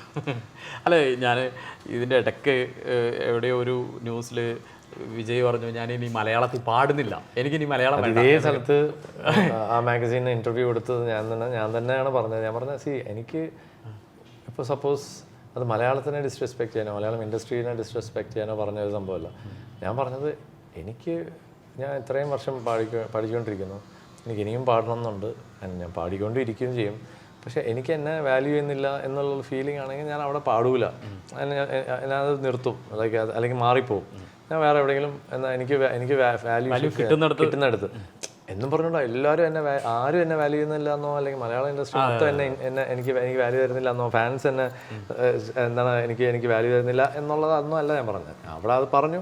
ഇവരിത് കവറിൽ ഇങ്ങനെ ഹൈലൈറ്റ് ചെയ്ത് ടൈറ്റിൽ ഇട്ടപ്പോഴത്തേക്കും ഞാൻ പറഞ്ഞു, എന്നോട് ചോദിച്ചു ഇങ്ങനെ ഓക്കെ ആണോ എന്ന് ചോദിച്ചപ്പോഴത്തേക്കും ഞാൻ പറഞ്ഞതാണ്. പക്ഷെ അത് നിങ്ങൾ അത് തന്നെ ഹൈലൈറ്റ് ചെയ്ത് വെച്ചാൽ നിങ്ങൾക്ക് മാർക്കറ്റിങ്ങും നിങ്ങളുടെ ഇതിനു വേണ്ടി നിങ്ങൾ ചെയ്യുന്നു എന്തെങ്കിലും അവിടെ ഓക്കെ എന്നാ. അതും അതിന്റെ പേരിന് അവർക്ക് പബ്ലിക്കും പബ്ലിസിറ്റി ചെയ്തിട്ട് എനിക്കിപ്പോൾ അതിനു വേണ്ടി പബ്ലിസിറ്റി ആവശ്യമില്ല. പക്ഷെ ഞാനത് പറഞ്ഞത് അതിനു വേണ്ടിയല്ല, ഞാൻ എൻ്റെ ഒരു മനസ്സിലുള്ള ആക്ച്വൽ ഒരു ഫീലിംഗ് പറഞ്ഞതാണ്. ഇപ്പോൾ നമ്മൾ ഇത്രയും നാൾ കഴിഞ്ഞിട്ടും ഇപ്പോഴും മലയാളത്തിലുള്ള മെയിൻ ഒരു കുഴപ്പം തന്നെ അതാണ്. ഇപ്പോൾ MJC പോലത്തെ ഒരു മ്യൂസിക് ഡയറക്ടർ, ടോപ്പ് ഒരു ഇത്രയും സൂപ്പർ ഹിറ്റ്സ് കൊടുത്തിട്ടുള്ള ഒരു മ്യൂസിക് ഡയറക്ടറിന് ഇപ്പോഴും ഒരു സർട്ടൻ, പക്ഷെ നമ്മുടെ ബഡ്ജറ്റും നമ്മുടെ ഇൻഡസ്ട്രി മൊത്തത്തിൽ അങ്ങനെ ആയതുകൊണ്ട്. പക്ഷെ എന്നാൽ മ്യൂസിക് ഡയറക്ടറും സിംഗേഴ്സും ഒക്കെയാണ് ഒരു കണക്കിന് എന്താ പറയുക, ആൻഡ് മേ ബി മേക്കപ്പ് ആർട്ടിസ്റ്റോ അല്ലെങ്കിൽ മേ ബി ഈവൻ ലിറിസിസ്റ്റ് ഒക്കെയാണ് ഫുഡ് ചെയിനിൻ്റെ അറ്റത്ത് കിടക്കുന്നത്. പക്ഷെ എന്നാൽ പാട്ട് വേണം, എന്നാൽ പിന്നെ സോങ്സ് വേണം, ലിറിക്സ് വേണം. പക്ഷെ എന്നാൽ എല്ലാവരും ഏറ്റവും കുറവ് കിട്ടുന്നത് അവർക്കൊക്കെ. എന്നാൽ പിന്നെ നമ്മുടെ പുറത്ത് പോയി നമ്മൾ മലയാളം സിനിമ ചെയ്യുമ്പം പുറത്തുനിന്നൊരു സിംഗറെയോ പുറത്തുനിന്നൊരു മ്യൂസിക് ഡയറക്ടറെ കൊണ്ടുവരുമ്പോഴത്തേക്കും എന്ത് പൈസ കൊടുക്കാനും നമ്മൾ തരാം. ഇങ്ങനത്തെ ഒരു ഇത് വെച്ചിട്ടാണ് ഞാനത് പറഞ്ഞത്. അതിനെ നമുക്ക് വിമർശിച്ചിട്ടും കാര്യമില്ല. എന്ന് വെച്ചാൽ അത് ഓരോ ആൾക്കാർ ഇഷ്ടമാണ്. ഇപ്പോൾ ഒരു പ്രൊഡ്യൂസർ തീരുമാനിക്കുന്നു ഇന്ന ആക്ടറിന് ഇത്രയും പൈസ കൊടുക്കാൻ തയ്യാറാണ്, ഡേറ്റ് കിട്ടുന്നു, അതിനനുസരിച്ചുള്ള സിംഗേഴ്സിനെ പുറത്തുനിന്ന് തന്നെ കൊണ്ടുവരണം എന്ന് തീരുമാനിച്ചാൽ ഇവിടെ ഇരുന്നുകൊണ്ട് സിംഗേഴ്സ് സ്ട്രൈക്ക് ഒന്നും ചെയ്യാനൊന്നും ചെയ്തിട്ടൊന്നും കാര്യമില്ല. ഒരു കാലത്ത് ശ്രേയ ഘോഷൽ ഇത്രയും മലയാളിയല്ല എന്താണ് ഏതല്ല, എന്നിട്ട് ഇത്രയും നല്ല കുട്ടികൾ ഇവിടെ പാടാനുണ്ട്, എന്തിനാണ് ശ്രേയ ഘോഷലെ മലയാളം പഠിപ്പിക്കുന്നത്? ശ്രേയ ഘോഷൽ അത്രയും നന്നായിട്ട് പാടുന്നുണ്ട്. ശ്രേയ ഘോഷൽ നല്ലൊരു പാട്ടുകാരിയാണ്. അവിടെ കഴിഞ്ഞ കാര്യം. നമുക്ക് പിന്നെ വേറെ ആർഗ്യൂ ചെയ്തിട്ട് കാര്യമില്ല. ശ്രേയ ഘോഷലല്ല, അത് ഏത് പുതിയ കുട്ടിയായാലും പുറത്തുനിന്നായാലും മലയാളത്തിൽ നിന്നായാലും നല്ലപോലെ പാടിയാൽ നല്ലപോലെ ഇത് എന്താണ് പെർഫോം ചെയ്യുന്നത്, she deserves that, she or he deserves that. ഇപ്പോൾ ഇത് പറയുമ്പോൾ ഇൻഡസ്ട്രിയിൽ ഇപ്പം നമുക്ക് ഓഫ് കോഴ്സ് ഓരോരുത്തർക്കും കിട്ടേണ്ട പരിഗണന, അതിപ്പോൾ ലിറിക് റൈറ്റേഴ്സിനായാലും മ്യൂസിക് ഡയറക്ടേഴ്സിനായാലും പാട്ട് പാടുന്നവർക്കായാലും അവരവർക്ക് കിട്ടേണ്ട പരിഗണന, അത് റെമ്യൂണറേഷൻ ആയാലും മറ്റ് ട്രീറ്റ്മെൻ്റ് ആയാലും ഒക്കെ കിട്ടണം. അതിൻ്റെ കാര്യത്തിൽ മറ്റ് ഇൻഡസ്ട്രികളെ വെച്ച് നോക്കുമ്പോൾ വിജയ് പറയുന്ന അനുസരിച്ചാണെങ്കിൽ നമ്മൾ ആ ട്രീറ്റ്മെൻറ്റ് നമ്മുടെ മാർക്കറ്റിൻ്റെ ഇതാണത്. പക്ഷേ ഇപ്പോൾ അതെല്ലാം മാറി. OTTയും അതുപോലെ തന്നെ മലയാളം സിനിമ ഇറ്റ്സെൽഫ് പണ്ട് തൊട്ടേ എല്ലാവർക്കും മലയാളം സിനിമയുടെ പുറത്തുള്ള ഒരു റെസ്പെക്റ്റും ആൻഡ് ഇപ്പോൾ തന്നെ നമ്മൾ എത്രയോ കോടികൾ വെച്ചിട്ടുള്ള പടങ്ങളൊക്കെ എടുക്കാൻ തുടങ്ങിക്കഴിഞ്ഞു. ആൻഡ് ആ കോടികൾ പടത്തിൻ്റെ ബഡ്ജറ്റിലും എല്ലാത്തിലും കയറുന്നുണ്ട്. പക്ഷേ സിംഗറിന് കൊടുക്കുന്നതും അല്ലെങ്കിൽ മ്യൂസിക് ഡയറക്ടറിന് കൊടുക്കുന്നതും മ്യൂസിക് സൈഡിലുള്ള ഇതൊക്കെ നോക്കുമ്പോൾ നമ്മൾ അതിൻ്റെ ഇതിൽ തൂങ്ങി നിൽക്കുന്ന ഒരു ഇൻഡസ്ട്രിയാണ്. പക്ഷെ വേണമെങ്കിൽ നമുക്ക് തനിച്ച് നിൽക്കാം. പക്ഷെ നമ്മൾക്ക് അങ്ങനെ തനിച്ച് നിൽക്കണമെന്നോ ഇങ്ങനെ ഒരുമിച്ച് നിൽക്കണം. റെസ്പെക്റ്റ് ഉണ്ടാവണം എന്നുള്ളതല്ലോ. ആ വാല്യൂ കൂടുമ്പോൾ, മൊത്തം പടത്തിന് വാല്യൂ കൂടുമ്പോൾ ഈ ഉള്ളവർക്കും വാല്യൂ കൂടണം എന്നുള്ളത് മാത്രമേ ഉള്ളൂ. അല്ലാണ്ട് അത് മാത്രം അതേ ബഡ്ജറ്റിൽ നിർത്തിയിട്ട് ബാക്കി എല്ലാവർക്കും വാല്യൂ കൂടിക്കൊണ്ടിരുന്നത്. അപ്പോൾ എന്നാൽ if it is just even ഒരു ലൈറ്റ് ബോയുടെ വാല്യൂ ആയാലും, ഈവൻ ഒരു ക്യാമറ അസിസ്റ്റൻ്റ് ആയാലും, ഇവരുടെ ഒക്കെ ബാറ്റ കൂടിയിട്ടുണ്ടെങ്കിൽ എന്നാൽ പിന്നെ മറ്റേ ലിറിസിസ്റ്റ് ആയാലും അല്ലെങ്കിൽ ഒരു സ്റ്റുഡിയോ എഞ്ചിനീയർ ആയാലും ഒരു സ്റ്റുഡിയോൻ്റെ കോസ്റ്റ് ആയാലും എല്ലാം കൂടണം. ബ്രദേഴ്സ് രണ്ടാളും വിനോദും വിശാലും അവര് ഇപ്പോൾ ഏതൊക്കെ റേഞ്ചിലാണ്, എന്തൊക്കെയാണ് ചെയ്യുന്നത്? പുതിയ വിശേഷം. എൻ്റെ ചേട്ടൻ എന്നെക്കാട്ടിലും 1.5 വയസ്സ് മൂത്താണ് വിൻ. വിശാൽ 3 വയസ്സ് ഇളയത്. വിശാലിനും വിശാലിൻ്റെ വൈഫിനും ഇപ്പോൾ ഒരു കുഞ്ഞ് മോള് ജനിച്ചു. വിൻ്റെ ഫാമിലി അങ്ങനെ പോകുന്നുണ്ട്. ആളും അതിൻ്റെ ബിസിയാണ്, ജോലിയും കാര്യങ്ങളൊക്കെ ആയിട്ട്. അവിടെ ഇരുന്നുകൊണ്ട് ഇവിടുത്തെ നമ്മുടെ തെരഞ്ഞെടുപ്പിൻ്റെയും അങ്ങനത്തെ കുറച്ച് കാര്യങ്ങളൊക്കെ നോക്കുന്നതൊക്കെ പുള്ളിയാണ്. അപ്പയുടെ കാര്യങ്ങൾ സ്കെഡ്യൂൾ ചെയ്യുന്നതും എല്ലാം ചെയ്യുന്നതും പുള്ളിയും പുള്ളിയുടെ ടീമും ഒക്കെ ഉണ്ട്. വിശാൽ ബാങ്കിങ് അങ്ങനത്തെ ജോലിയും കാര്യങ്ങളൊക്കെ ആയിട്ട് ഇങ്ങനെ അവിടെ ഡാലസിൽ അപ്പോൾ ചെന്നൈയിലാണോ അതോ? അപ്പയമ്മയും ഇപ്പോൾ ഈ ലോക്ക്ഡൗൺ സമയം, ആ ഒരു സമയം തൊട്ട് അവർ അവിടെ പോയത് കുറച്ച് കാര്യങ്ങൾ ചെക്കപ്പും അങ്ങനത്തെ ജസ്റ്റ് യൂഷ്വൽ ഡോക്ടേഴ്സിൻ്റെ അടുത്തൊക്കെ പോകാനും അങ്ങനെ ജസ്റ്റ് ഒരു ട്രിപ്പിന് പോയതാണ്. അത് കഴിഞ്ഞ് ലോക്ക്ഡൗൺ സംഭവിച്ചു കഴിഞ്ഞാൽ പിന്നെ അവിടെ നിന്ന് വന്നിട്ടില്ല. അവിടെ സ്റ്റക്കായി. സ്റ്റക്കെന്ന് വെച്ചാൽ അവിടെ വീട്ടിലായിരുന്നു. പിന്നെ ഇപ്പോൾ ഈ ഇടയ്ക്കായിട്ട് വരണം, കഴിഞ്ഞ വർഷം വരണം എന്നുള്ള ഒരു പ്ലാനൊക്കെ ഉണ്ടായിരുന്നു. പക്ഷേ പിന്നെ കുഞ്ഞ് ജനിക്കാൻ പോകണമെന്നുള്ളതുകൊണ്ട് അത് കഴിഞ്ഞിട്ട് ആവാം എന്നുള്ള പോലെ. അപ്പോൾ അങ്ങനെ അവിടെ നിന്ന് മാത്രമേ ഉള്ളൂ. വിജയ് ഈ 20 വർഷത്തിനുള്ളിൽ ഏകദേശം 1000-ലധികം പാട്ടുകൾ പാടി. ഐ തിങ്ക് എല്ലാ ലാംഗ്വേജസും കൂടി ഏകദേശം. അതിൽ എടുത്ത് പറയുകയാണെങ്കിൽ ഒരു ഏറ്റവും ഫേവറബിൾ ആയിട്ടുള്ള ഒരു 5 പാട്ടുകൾ പറഞ്ഞാൽ വിജയ്ക്ക് ഇഷ്ടമായ പാട്ടുകൾ. കഷ്ടമായിരിക്കുമല്ലേ? മലരെ പറയാം. മലരെ, അതെ. ഈ പുഴയും അല്ലെങ്കിൽ മഴ കൊണ്ട് മാത്രം. അകലെയോ മലയാളം മാത്രം പറയുകയാണെങ്കിൽ അപ്പോൾ 5 പറയേണ്ടി വരും. അകലെയോ, പിന്നെ ഒരു മധുരക്കിനാവ്, പിന്നെ അല്ലിയമ്പലൊക്കെ റീമിക്സ്ഡ് ആണ്. പക്ഷെ എന്നാലും ഒറിജിനൽ ആയിട്ടുള്ള സോങ്സിൽ മറ്റേ 4 പാട്ടും മലരെ, അകലെയോ, ഈ പുഴയും, പിന്നെ നമ്മൾ നേരത്തെ പറഞ്ഞ മറ്റേ പാട്ട് കേളി നിലാവും അങ്ങനത്തെ തുടക്കത്തിൽ വന്നത് ഒരു ചിരി കണ്ടാൽ, തങ്കത്തിങ്കൾ, അങ്ങനെ കുറച്ച് പാട്ടിലൊക്കെ ഉണ്ട്. മിഴികൾക്ക് ഇന്നെൻ്റെ വെളിച്ചം ഉണ്ട്. പക്ഷെ ഈ ഒരു അത് കഴിഞ്ഞ് വന്നിട്ടുള്ള ചില പാട്ടുകളിൽ എനിക്ക് ഭയങ്കര ഇഷ്ടമുള്ള ചില പാട്ടുകൾ അതാണ്. പിന്നെ കുറേ നല്ല പാട്ടുകൾ പാടിയിട്ടുണ്ട്. ഒന്നും വലുതായിട്ട് ഹിറ്റാവാത്ത കുറേ നല്ല പാട്ടുകളുണ്ട്. അങ്ങനെ ഒരു ഫുൾ ഒരു ആൽബം തന്നെ ഉണ്ട് ശരിക്കും പറഞ്ഞാൽ. ഈ പാട്ടുകൾ പാടുന്ന സമയത്ത് ലൈവ് ഷോസ് ചെയ്യുന്നതാണോ, അതായത് സ്റ്റുഡിയോയുടെ കംഫർട്ടിൽ നിന്ന് പാടുന്നതാണോ? ഏതാണ് കൂടുതൽ? Live shows. ലൈവില് ഞാൻ വളർന്ന് വന്നത് തന്നെ ലൈവ് ഷോയില് അപ്പയുടെ കൂടെ പാടും, പിന്നെ കൂടെ ഇങ്ങനെ ട്രാവൽ ചെയ്യും, അതൊക്കെ കണ്ടിട്ടാണ്. സോ ലൈവിൽ എൻ്റെ ഒരു എക്സ്പീരിയൻസ് ഭയങ്കരം തന്നെയാണ്. അപ്പോൾ അത് ഞാൻ 7 വയസ്സ് തൊട്ടേ തുടങ്ങിയ ഒരു സംഭവമാണ്.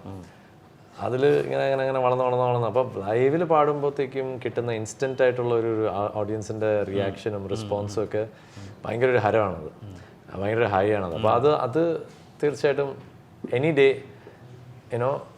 മറ്റത് റെക്കോർഡിങ്, നമ്മളൊരു സോങ് ഇറക്കുന്നു, അത് ഹിറ്റായാൽ മാത്രമേ അതിൻ്റെ റിസൾട്ട് നമ്മൾ അറിയുള്ളൂ, അല്ലെങ്കിൽ അതിൻ്റെ റിയാക്ഷൻ നമ്മൾ അറിയുള്ളൂ.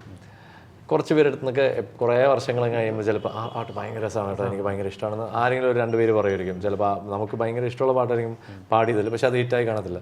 പക്ഷെ ആരെങ്കിലും ഒരു 10 പേര് പിന്നെ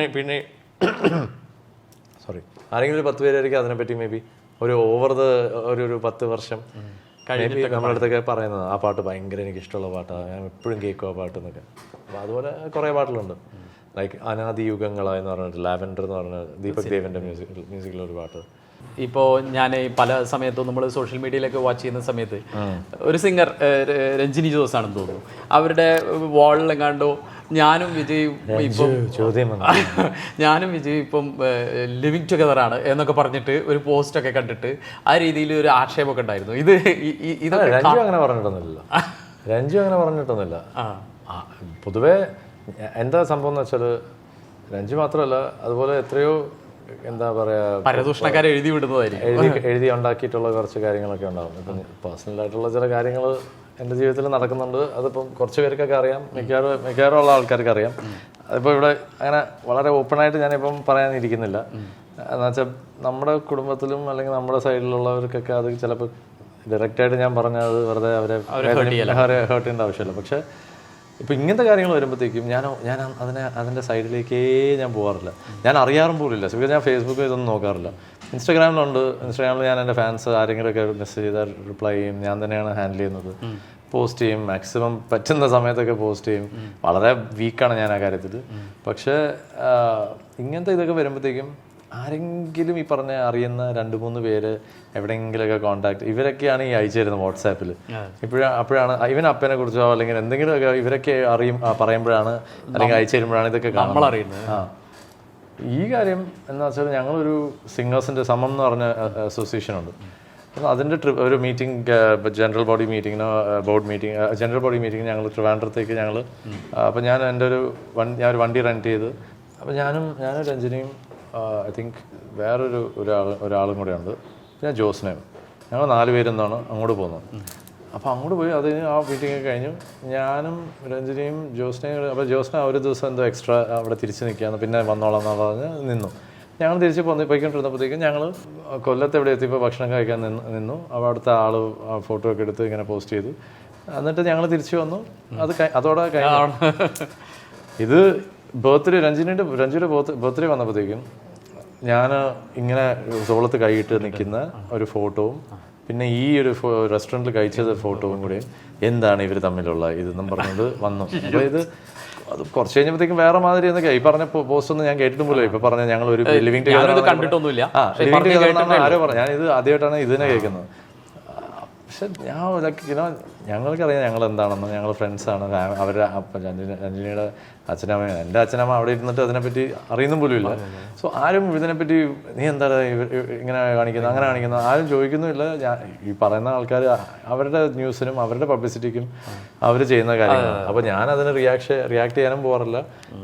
എനിക്കറിയാം എൻ്റെ പേഴ്സണൽ ലൈഫിൽ എന്തൊക്കെയാണെന്നും അത് എൻ്റെ ഫ്രണ്ട് സർക്കിളിലുള്ളവരും എൻ്റെ ഫാമിലിയിലുള്ളവർക്കും അറിയാം നമ്മളെന്താണെന്നുള്ളത്.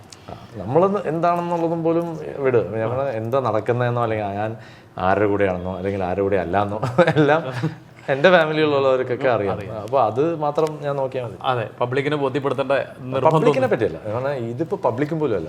എന്നുവെച്ചാൽ ഈ ഇടയ്ക്ക് വന്ന ഏതോ ഒരു വേറൊരു ഇതിലും പോലും പബ്ലിക് ആക്ച്വലി എന്നെ ഡിഫെൻഡ് ചെയ്യുന്നുണ്ട്, അല്ലെങ്കിൽ എനിക്ക് വേണ്ടി സംസാരിക്കുന്നുണ്ട്. നിങ്ങൾ വെറുതെ ഇല്ലാത്ത കാര്യം പറഞ്ഞ് വെറുതെ നിങ്ങളുടെ പബ്ലിസിറ്റി എന്ന് പറഞ്ഞാൽ അവരെ ചീത്ത പറയുന്നുണ്ട്. ഇത് ഏതോ സൈറ്റുകൾ അവരുടെ പബ്ലിസിറ്റിക്ക് വേണ്ടി ചെയ്യുന്നു. നമ്മൾ മൈൻഡ് ചെയ്യാണ്ട് പോയി കഴിഞ്ഞാൽ അത്രയും സമാധാനം അത് കിട്ടും. മ്യൂസിക്കാണ് ഇത്രയും നേരം സംസാരിച്ചുകൊണ്ടിരുന്നത്. അല്ലാത്ത വിജയ് യേശുദാസ്, മ്യൂസിക്കിനപ്പുറത്ത് വിജയ് യേശുദാസിന്റെ താല്പര്യങ്ങൾ, ഇഷ്ടങ്ങൾ എന്തൊക്കെയാണെന്നാണ്? എനിക്ക് ബാസ്കറ്റ്ബോൾ ഇഷ്ടമാണ്. ലൈക്ക് ഈ ഇടയ്ക്കായിട്ട് കഴിഞ്ഞ മേ ബി ഒരു 10 വർഷത്തിൽ ചെന്നൈയിലും അതുപോലെ ഇവിടെ തന്നെ നമ്മളിപ്പോൾ CCL C3 കേരള സ്ട്രൈക്കേഴ്സ് കളിച്ചു. അപ്പം C3 എന്നുള്ള ഒരു ക്ലബ്ബ് ഞങ്ങൾ ജാക്കോച്ചൻ, ഇന്ദ്രജിത്ത്, രാജു, പൃഥ്വിരാജ്, ലൈക്ക് ആസിഫ് അലി, നിവിൻ, ഇവരെല്ലാവരും ആ സമയത്ത് ഞങ്ങളെല്ലാവരും, നിഖിൽ, ഞാൻ, ഇങ്ങനെ എല്ലാവരും ആ ഫൗണ്ടിങ് സമയം തൊട്ട് തന്നെ ഞങ്ങളിങ്ങനെ ചുമ്മാ ഞങ്ങൾ സ്റ്റേഡിയത്തിൻ്റെ വെളിയിൽ കളിക്കുമായിരുന്നു. പിന്നെ അത് നമ്മുടെ സീക്രട്ട് ഹാർട്സ് കോളേജിൻ്റെ ബാക്കിലായി. പിന്നെ അത് കഴിഞ്ഞ് സെയിൻറ്റ് പോൾസ് ഗ്രൗണ്ടിലെത്തി. അങ്ങനെ ഞങ്ങൾ വളരെ ഇതായിട്ട് കളിച്ചുകൊണ്ടിരുന്ന സമയത്താണ് CCL തുടങ്ങിയതും. അവിടെ വന്നിട്ടാണ് മൊത്തം എല്ലാവരെയും എടുത്തുകൊണ്ട് പോയത്. അവിടെ നിന്ന് അവസാനം C3 കളി നിർത്തി. പക്ഷെ പിന്നെ അതൊക്കെ കഴിഞ്ഞ് പിന്നെ C3 ഞങ്ങൾ പിന്നെ കളി തുടങ്ങി. അങ്ങനെ ക്രിക്കറ്റിലേക്ക് കൂടുതൽ ഒരു സീരിയസ് ക്രിക്കറ്റിലേക്ക് കളിക്കാനും അവിടെ ചെന്നൈയിൽ അതുപോലെ തന്നെ ഞാൻ മാസ് എന്ന് പറഞ്ഞിട്ട് മദ്രാസ് ഓൾ സ്റ്റാർ C3 ചെന്നൈയിൽ നിന്ന് ആദ്യം തുടങ്ങി. പിന്നെ അത് ആ പേരിൻ്റെ ഒരു പ്രശ്നം എന്നല്ല. അപ്പോൾ അവിടെ തന്നെ ഞങ്ങളെല്ലാവരും, ഞാൻ കുറേ സിംഗേഴ്സും ആക്ടേഴ്സും ഒക്കെ എല്ലാവരും കൂടെ അവിടെ തുടങ്ങി. അവിടെ റെഗുലറായിട്ട് ടൂർണമെന്റ്സ് റെഗുലറായിട്ട് കളിക്കും. ഇവിടെ ഇപ്പോൾ എന്ന് വെച്ചാൽ C3 ഇപ്പോൾ CCLലേക്ക് വേണ്ടി C3 കേരള സ്ട്രൈക്കേഴ്സ് എന്നുള്ള ഒരു കോമ്പോയിൽ ഞങ്ങൾ ടീം ഇറക്കി. ആൻഡ് അത് അത്രയും നന്നായിട്ട് പോയില്ല. ഞങ്ങൾ ജയിച്ചില്ലെങ്കിലും പക്ഷെ ഞങ്ങൾ ആദ്യമായിട്ടാണ് ഒരുമിച്ച് വന്നത്. ഞാൻ ഇത്രയും എല്ലാവരും പ്രോപ്പർ ആക്ടേഴ്സും സെലിബ്രിറ്റീസ് ആയിട്ടുള്ളവർ തന്നെ വന്ന് കളിക്കാൻ വന്നത്. അതിന്റെ ഒരു എക്സ്പീരിയൻസ് ഭയങ്കര രസമാണ്. Great rapport. ഐ തിങ്ക് അഥവാ ഞങ്ങൾ തന്നെ അടുത്ത വർഷം ഞങ്ങൾക്ക് അതുപോലെ ടീം ഇറക്കാൻ ചാൻസ് കിട്ടുകയാണെങ്കിൽ it will be definitely more exciting. അപ്പോൾ അതുപോലെ അതിൻ്റെ ഒരു ഇത്. പിന്നെ ബാഡ്മിൻ്റൺ കളിക്കും, സ്പോർട്സ് മൊത്തത്തിൽ എനിക്ക് സ്പോർട്സ് ഭയങ്കര ക്രേസാണ്. സോ പാട്ടിൻ്റെ ഭാഗമായിട്ട് തന്നെ ഒരുപാട് ലോകം മുഴുവൻ യാത്ര ചെയ്തിട്ടുണ്ട്. അതെ, അതിൻ്റെ കൂടെ ഞാൻ ശ്രദ്ധിച്ചിട്ടുള്ള കാര്യം വാഹനങ്ങളോടും ചെറിയൊരു ഇഷ്ടം. കയ്യിലുള്ള കാറ് ഏതാണ് ഏറ്റവും ലാസ്റ്റ്? ഇപ്പോഴും എല്ലാവരും എൻ്റെ അടുത്ത് എൻ്റെ ഫാമിലിയിലും അല്ലെങ്കിൽ ഫ്രണ്ട്സും ഒക്കെ കുറേ പേര് പറയും എന്താ അടുത്ത വണ്ടി എടുക്കാത്ത, അതേ ജാഗ് തന്നെയാണല്ലോ വെച്ചോണ്ടിരിക്കുന്നത്. അത് കുറേ നാളായിട്ടും ഇപ്പോഴും ഞാൻ തട്ടിമുട്ടിയും ഒക്കെ എന്താ പറയുക റിപ്പയർ ചെയ്തും ശരിയാക്കിയും ഒക്കെ എന്താണ് അതിങ്ങനെ മെയിൻറ്റെയിൻ ചെയ്ത് പോയിക്കൊണ്ടിരിക്കുന്നത്. ഒന്നാമത് ഈ ലോക്ക്ഡൗൺ, പിന്നെ പ്രളയം, ഇങ്ങനെ ആര് പറഞ്ഞാലും വിശ്വസിക്കില്ല. എന്താണ് വിജയ് യേശുദാസ് ലോൺ എടുത്തിട്ടാണോ വണ്ടി എടുക്കണമെന്നൊക്കെ പറയുമ്പോഴത്തേക്കും എല്ലാവരുടെയും വിചാരം ഇങ്ങനെ പൈസ ഇങ്ങനെ കിടക്കുകയാണെന്നുള്ളതാണ്. പക്ഷെ നമ്മളും പഠിക്കും ഇങ്ങനത്തെ പ്രളയം, ഇങ്ങനത്തെ കഷ്ട സമയങ്ങളിൽ നമ്മളും പഠിക്കും. കുറച്ചൊന്ന് നമ്മളും കൺട്രോൾ ചെയ്യണം എന്നുള്ളത്. എനിക്ക് ഈ വണ്ടി എന്തായാലും ഞാൻ ഒരിക്കലും എന്താ വെച്ചാൽ ആദ്യത്തെ എൻ്റെ ഒരു ലക്ഷറി കാറാണ്. ഞാനത് ആ സമയത്ത് മേടിച്ചപ്പോൾ മൂക്കിട്ട് ഇക്ഷ വരച്ചാണ് ലോൺ അടച്ചു തീർത്തത്, EMI അടച്ചു തീർത്തത്. പക്ഷെ ആ സമയത്ത് ഞാൻ മേടിക്കാൻ പോയപ്പോഴും ഒരു ഓസ്ട്രേലിയ പ്രോഗ്രാം കഴിഞ്ഞ് അപ്പയുടെ കൂടെ പ്രോഗ്രാം ഒക്കെ കഴിഞ്ഞ് തിരിച്ചു വന്നതാണ്. അപ്പൊ അതിൽ നിന്ന് കുറച്ച് പൈസ കിട്ടും എന്ന് വിചാരിച്ച് ഒരു ആവേശത്തിലും ഒരു എക്സൈറ്റ്മെന്റിലും സഡനായിട്ട് പോയി ബുക്ക് ചെയ്തു. ലോൺ അപ്രൂവ് ആയി. ഇതെല്ലാം കഴിഞ്ഞിട്ട് പക്ഷെ വണ്ടി ബുക്ക് ചെയ്ത് വണ്ടി വന്നു കഴിഞ്ഞ് അവിടുന്ന് പേയ്മെന്റ് പക്ഷെ വന്നിട്ടില്ല. പിന്നെ പ്രോഗ്രാമിന്റെ ആകപ്പാട് ഇതായിരുന്നു. പക്ഷെ പിന്നെ നമ്മൾ ഉണ്ടാക്കി, ഞാൻ കഷ്ടപ്പെട്ടു അത് ചെയ്തു. അത് കഴിഞ്ഞ് അപ്പോൾ വേറെ അങ്ങനെ വാങ്ങിച്ചു കൂട്ടാൻ എനിക്ക് അങ്ങനെ താല്പര്യമില്ല. പക്ഷെ ഇനി അടുത്ത എന്തെങ്കിലും മേടിക്കുന്നുണ്ടെങ്കിൽ അതിന്റെ ഒരു ലെവലില് അങ്ങനെ എക്സൈറ്റഡ് ആവുന്ന കുറെ വണ്ടികളുണ്ട്. പോർഷെ ആയാലും ലാംബോർഗിനി ആയാലും ഫെറാറി ആയാലും ഇങ്ങനത്തെയൊക്കെ എല്ലാം നമുക്ക് സ്വപ്നങ്ങൾ ഇങ്ങനെ കാണും. പക്ഷെ അതിലേക്ക് ചാടി കയറി നമ്മൾ എന്താണ് പറ്റുന്നതാണെങ്കിൽ മാത്രമേ അതിൽ എന്താണ് ചെയ്യാൻ പാടുള്ളൂ എന്നുള്ളൊരു ഒരു റിയലൈസേഷൻ എന്തായാലും വന്നു. ഈ കാറുകളിൽ അല്ലെങ്കിൽ വാഹനങ്ങളിൽ ഏറ്റവും ഇഷ്ടം സെഡാനാണോ അതോ SUV ടൈപ്പ് വാഹനങ്ങളാണോ? അല്ല, SUV ഭയങ്കര ഇഷ്ടമാണ് എനിക്ക് ഓടിക്കാൻ. അതിനെ ഓടിക്കാൻ പഠിപ്പിച്ച ആളെ ഇവിടെ ഇരിക്കുന്നത്. ഞാൻ നേരത്തെ പറഞ്ഞു സുന്ദരേഷ് എന്ന് പറഞ്ഞത്. അപ്പോൾ അന്ന് അപ്പ മേടിച്ചുകൊണ്ടിരുന്ന വണ്ടികളൊക്കെ കോൺടെസ്റ്റ് ഉണ്ടായിരുന്നു നമ്മുടെ കയ്യിൽ. പിന്നെ അത് കഴിഞ്ഞ് ഫോർഡ് എസ്കോട്ട് തുടങ്ങിയ ആ ഒരു കാലഘട്ടത്തിൽ. അപ്പോൾ ഓരോ വർഷം, ഓരോ 2 വർഷം 3 വർഷം പുതിയ ഫോർഡ് എസ്കോട്ട് വരുമ്പോൾ അത് അടുത്ത മോഡൽ എടുക്കും ഫോർഡ് എസ്കോട്ട്. പിന്നെ ഒരു ഫോർഡ് എന്താണ് മോണ്ടിയോ എന്ന് പറഞ്ഞൊരു സെഡാനായിരുന്നു. Super fast കാറായിരുന്നു. അതിലാണ് കൂടുതൽ അങ്ങോട്ട് ചെന്നൈ ടു കൊച്ചിൻ എന്താണ് ഇങ്ങേര് ഞാനൊക്കെ 7 മണിക്കൂർ 8 മണിക്കൂറിലൊക്കെ ചെന്നൈ കൊച്ചിനൊക്കെ എത്തിയിട്ടുണ്ട്. അപ്പോൾ അങ്ങനത്തെ ഒരു ക്രേസ് ഉണ്ട്. ആൻഡ് അപ്പോൾ അത് ട്രാവൽ ചെയ്യുമ്പോഴത്തേക്കും US-ഉം അല്ലെങ്കിൽ പുറത്തൊക്കെ പോകുമ്പോഴത്തേക്കും അവിടെ നല്ല വണ്ടികളൊക്കെ റെന്റ് ചെയ്യാൻ കിട്ടും നമുക്ക്. അപ്പോൾ അങ്ങനെ ചില വണ്ടികളൊക്കെ റെന്റ് ചെയ്ത് എൻജോയ് ചെയ്യും. പിന്നെ അത്രേ ഉള്ളൂ. പിന്നെ ട്രാവലിന്റെ കൂടെ തന്നെ ഈ പറഞ്ഞ പോലെ എത്രയോ സ്ഥലങ്ങൾ കാണാനുള്ള ഒരിത്, അങ്ങനത്തെ ഒരു മെന്റാലിറ്റി ഇപ്പോഴാണ് ഈ കഴിഞ്ഞൊരു 5-6 വർഷത്തിൽ കൂടുതലും തനിച്ച് ട്രാവൽ ചെയ്യാൻ തുടങ്ങിയപ്പോഴാണ് അങ്ങനത്തെ കൂടുതൽ ചാൻസ് കിട്ടിയത്. അല്ലെങ്കിൽ നമ്മൾ പ്രോഗ്രാം ചെയ്യും, അടുത്ത ദിവസം ഫ്ലൈറ്റ് കയറി തിരിച്ച് വീട്ടിൽ വരും.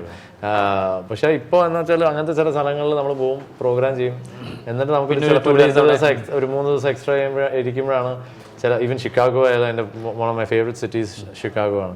ഷിക്കാഗോയിലും പോലും ഞാൻ ഒരു പ്രോഗ്രാം, ഡോക്ടേഴ്സ് പ്രോഗ്രാം ഒക്കെ കഴിഞ്ഞ് ഡൗൺ ടൗണിൽ ഹോട്ടലിൽ, ഞാൻ ആ ഹോട്ടലിൽ തന്നെ ഞാൻ എക്സ്റ്റെൻഡ് ചെയ്തു 2 ദിവസം ഞാൻ തന്നെ. എന്നിട്ട് ഞാൻ അവിടെ ഡൗൺ ടൗണിൽ കൂടെ ഒക്കെ നടന്ന ആദ്യമായിട്ടാണ് ആ സിറ്റിയൊക്കെ ഇത്രയും വർഷം ഞാൻ അമേരിക്കയിൽ താമസിച്ചിട്ടും പോലും ഞാൻ കാണുന്നത്. ഈവൻ സ്വന്തം മയാമിയിൽ പഠിച്ചെങ്കിലും സ്വന്തം ഒരു കൈൻഡ് ഓഫ് ഒരു ഹോം ടൗൺ ആണെങ്കിലും മയാമിൻ്റെ ചില ഭാഗങ്ങളൊക്കെ ഞാൻ കണ്ടത് തന്നെ കഴിഞ്ഞ ഒരു 10 വർഷത്തിലാണ്. സോ അങ്ങനെ നമ്മൾ ട്രാവൽ ചെയ്യുമ്പോൾ നമ്മൾ ഈ വർക്കിൻ്റെ ഇതിൽ നമ്മൾ ജസ്റ്റ് ഇങ്ങനെ പോയിക്കൊണ്ടിരിക്കുന്നതിൻ്റെ ഇടയ്ക്ക് ഇപ്പോഴാണ് അങ്ങനത്തെ ഒരു മൈൻഡ് ഓപ്പൺ ആയത്. പോകുമ്പോൾ ചില സ്ഥലങ്ങൾ കാണണം. അപ്പോൾ അടുത്ത ആഴ്ച യുവൻ ശങ്കർ രാജയുടെ പ്രോഗ്രാമിന് യൂറോപ്പിലേക്കും ലണ്ടനിലേക്കും പോവാണ്. അപ്പോൾ അതിന് ചുറ്റിനും ഉള്ള ട്രാവൽ ചില കാര്യങ്ങളൊക്കെ പ്ലാൻ ചെയ്തുകൊണ്ടിരിക്കുകയാണ്. പുറത്തും ഡ്രൈവ് ചെയ്തിട്ടുണ്ടല്ലോ എല്ലാ സ്ഥലത്തും. നമ്മുടെ നാട്ടിൽ വരുമ്പോഴും ഡ്രൈവ് ചെയ്യുന്നത്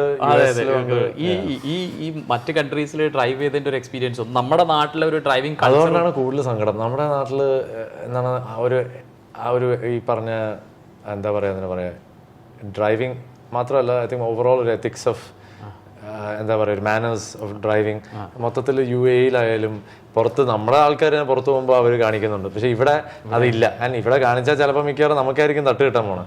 നമ്മൾ ഡീസൻ്റ് ആയിട്ട് ഒരു മൂലയ്ക്കൂടെ പോകുമ്പോഴത്തേക്കും ഇങ്ങോട്ട് വന്ന് ഇടിക്കുക അല്ലെങ്കിൽ ഇങ്ങോട്ട് വന്ന് തട്ടാനാണ് ചാൻസ്, നമ്മൾ കൂടുതൽ കെയർഫുൾ ആയാൽ.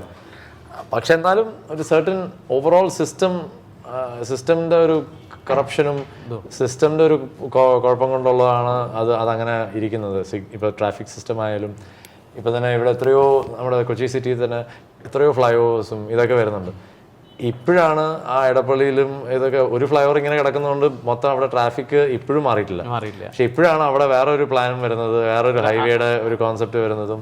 പുറത്തൊക്കെ ഒരു ഇപ്പോൾ ദുബായിലൊക്കെ ഒരു 5 ഇന്റർസെക്ഷൻസ് ഉണ്ടെങ്കിൽ ആ 5 ഇന്റർസെക്ഷനിൽ തന്നെ ഇങ്ങനെയും ഒക്കെ ട്രാഫിക് ഇല്ലാണ്ട് എന്നിട്ടും ട്രാഫിക് ഉണ്ട്. ഇപ്പൊ വണ്ടിയുടെ എണ്ണം കൂടിക്കോട്ട് തന്നെ ഇരിക്കുന്നത്. ഇവിടെ അതിനെക്കാട്ടിലും വേഴ്സ് ആണ്. പക്ഷെ നമ്മുടെ ഹൈവേസും കാര്യങ്ങളൊക്കെ ബെറ്റർ ആണെങ്കിൽ സിറ്റിയിലുള്ള റോഡ്സും കാര്യങ്ങളൊക്കെ ഇപ്പോഴാണൊന്ന് ബെറ്ററായി വരുന്നത്. ഐ തിങ്ക് ഓവറോൾ പതുക്കെ ഇപ്പോൾ അറ്റ്ലീസ്റ്റ് നമ്മൾ നാട് ഭരിക്കുന്ന ആൾക്കാരും ഒക്കെ ആൾക്കാർ എന്തെങ്കിലുമൊക്കെ കൊടുക്കാം എന്നിട്ട് അവരുടെ പോക്കറ്റിലാക്കാം എന്നുള്ള ചിന്ത ഇപ്പോഴെങ്കിലും വന്നിട്ടുണ്ട്. ഐ തിങ്ക് നമ്മൾ എത്ര ആഗ്രഹിച്ചാലും നമ്മൾ അവര് മൊത്തത്തിൽ അങ്ങനത്തെ ഒരു ഓവറോൾ ചേഞ്ച് വന്നാൽ ഐ തിങ്ക് എല്ലാം ശരിയാവുള്ളൂ. ഞാൻ ഇങ്ങനെ ശ്രദ്ധിക്കാറുണ്ട്, കൊച്ചി കൂടെ യാത്ര ചെയ്യുന്ന സമയത്ത് പല സ്ഥലങ്ങളിലും നമ്മൾ ആദ്യം തന്നെ ഒരു വലിയ മറ്റേ ഇതുണ്ടാക്കിയിട്ടിരിക്കുകയാണ്, മറ്റേ റെയില്, മറ്റേ മെട്രോ ഉണ്ടാക്കിയിട്ടിരിക്കുകയാണ്. ഈ മെട്രോ വരുന്നതിന് മുമ്പ് എത്ര റോഡുകൾക്ക് ഫ്ലൈ ഓവറുകൾ വേണം.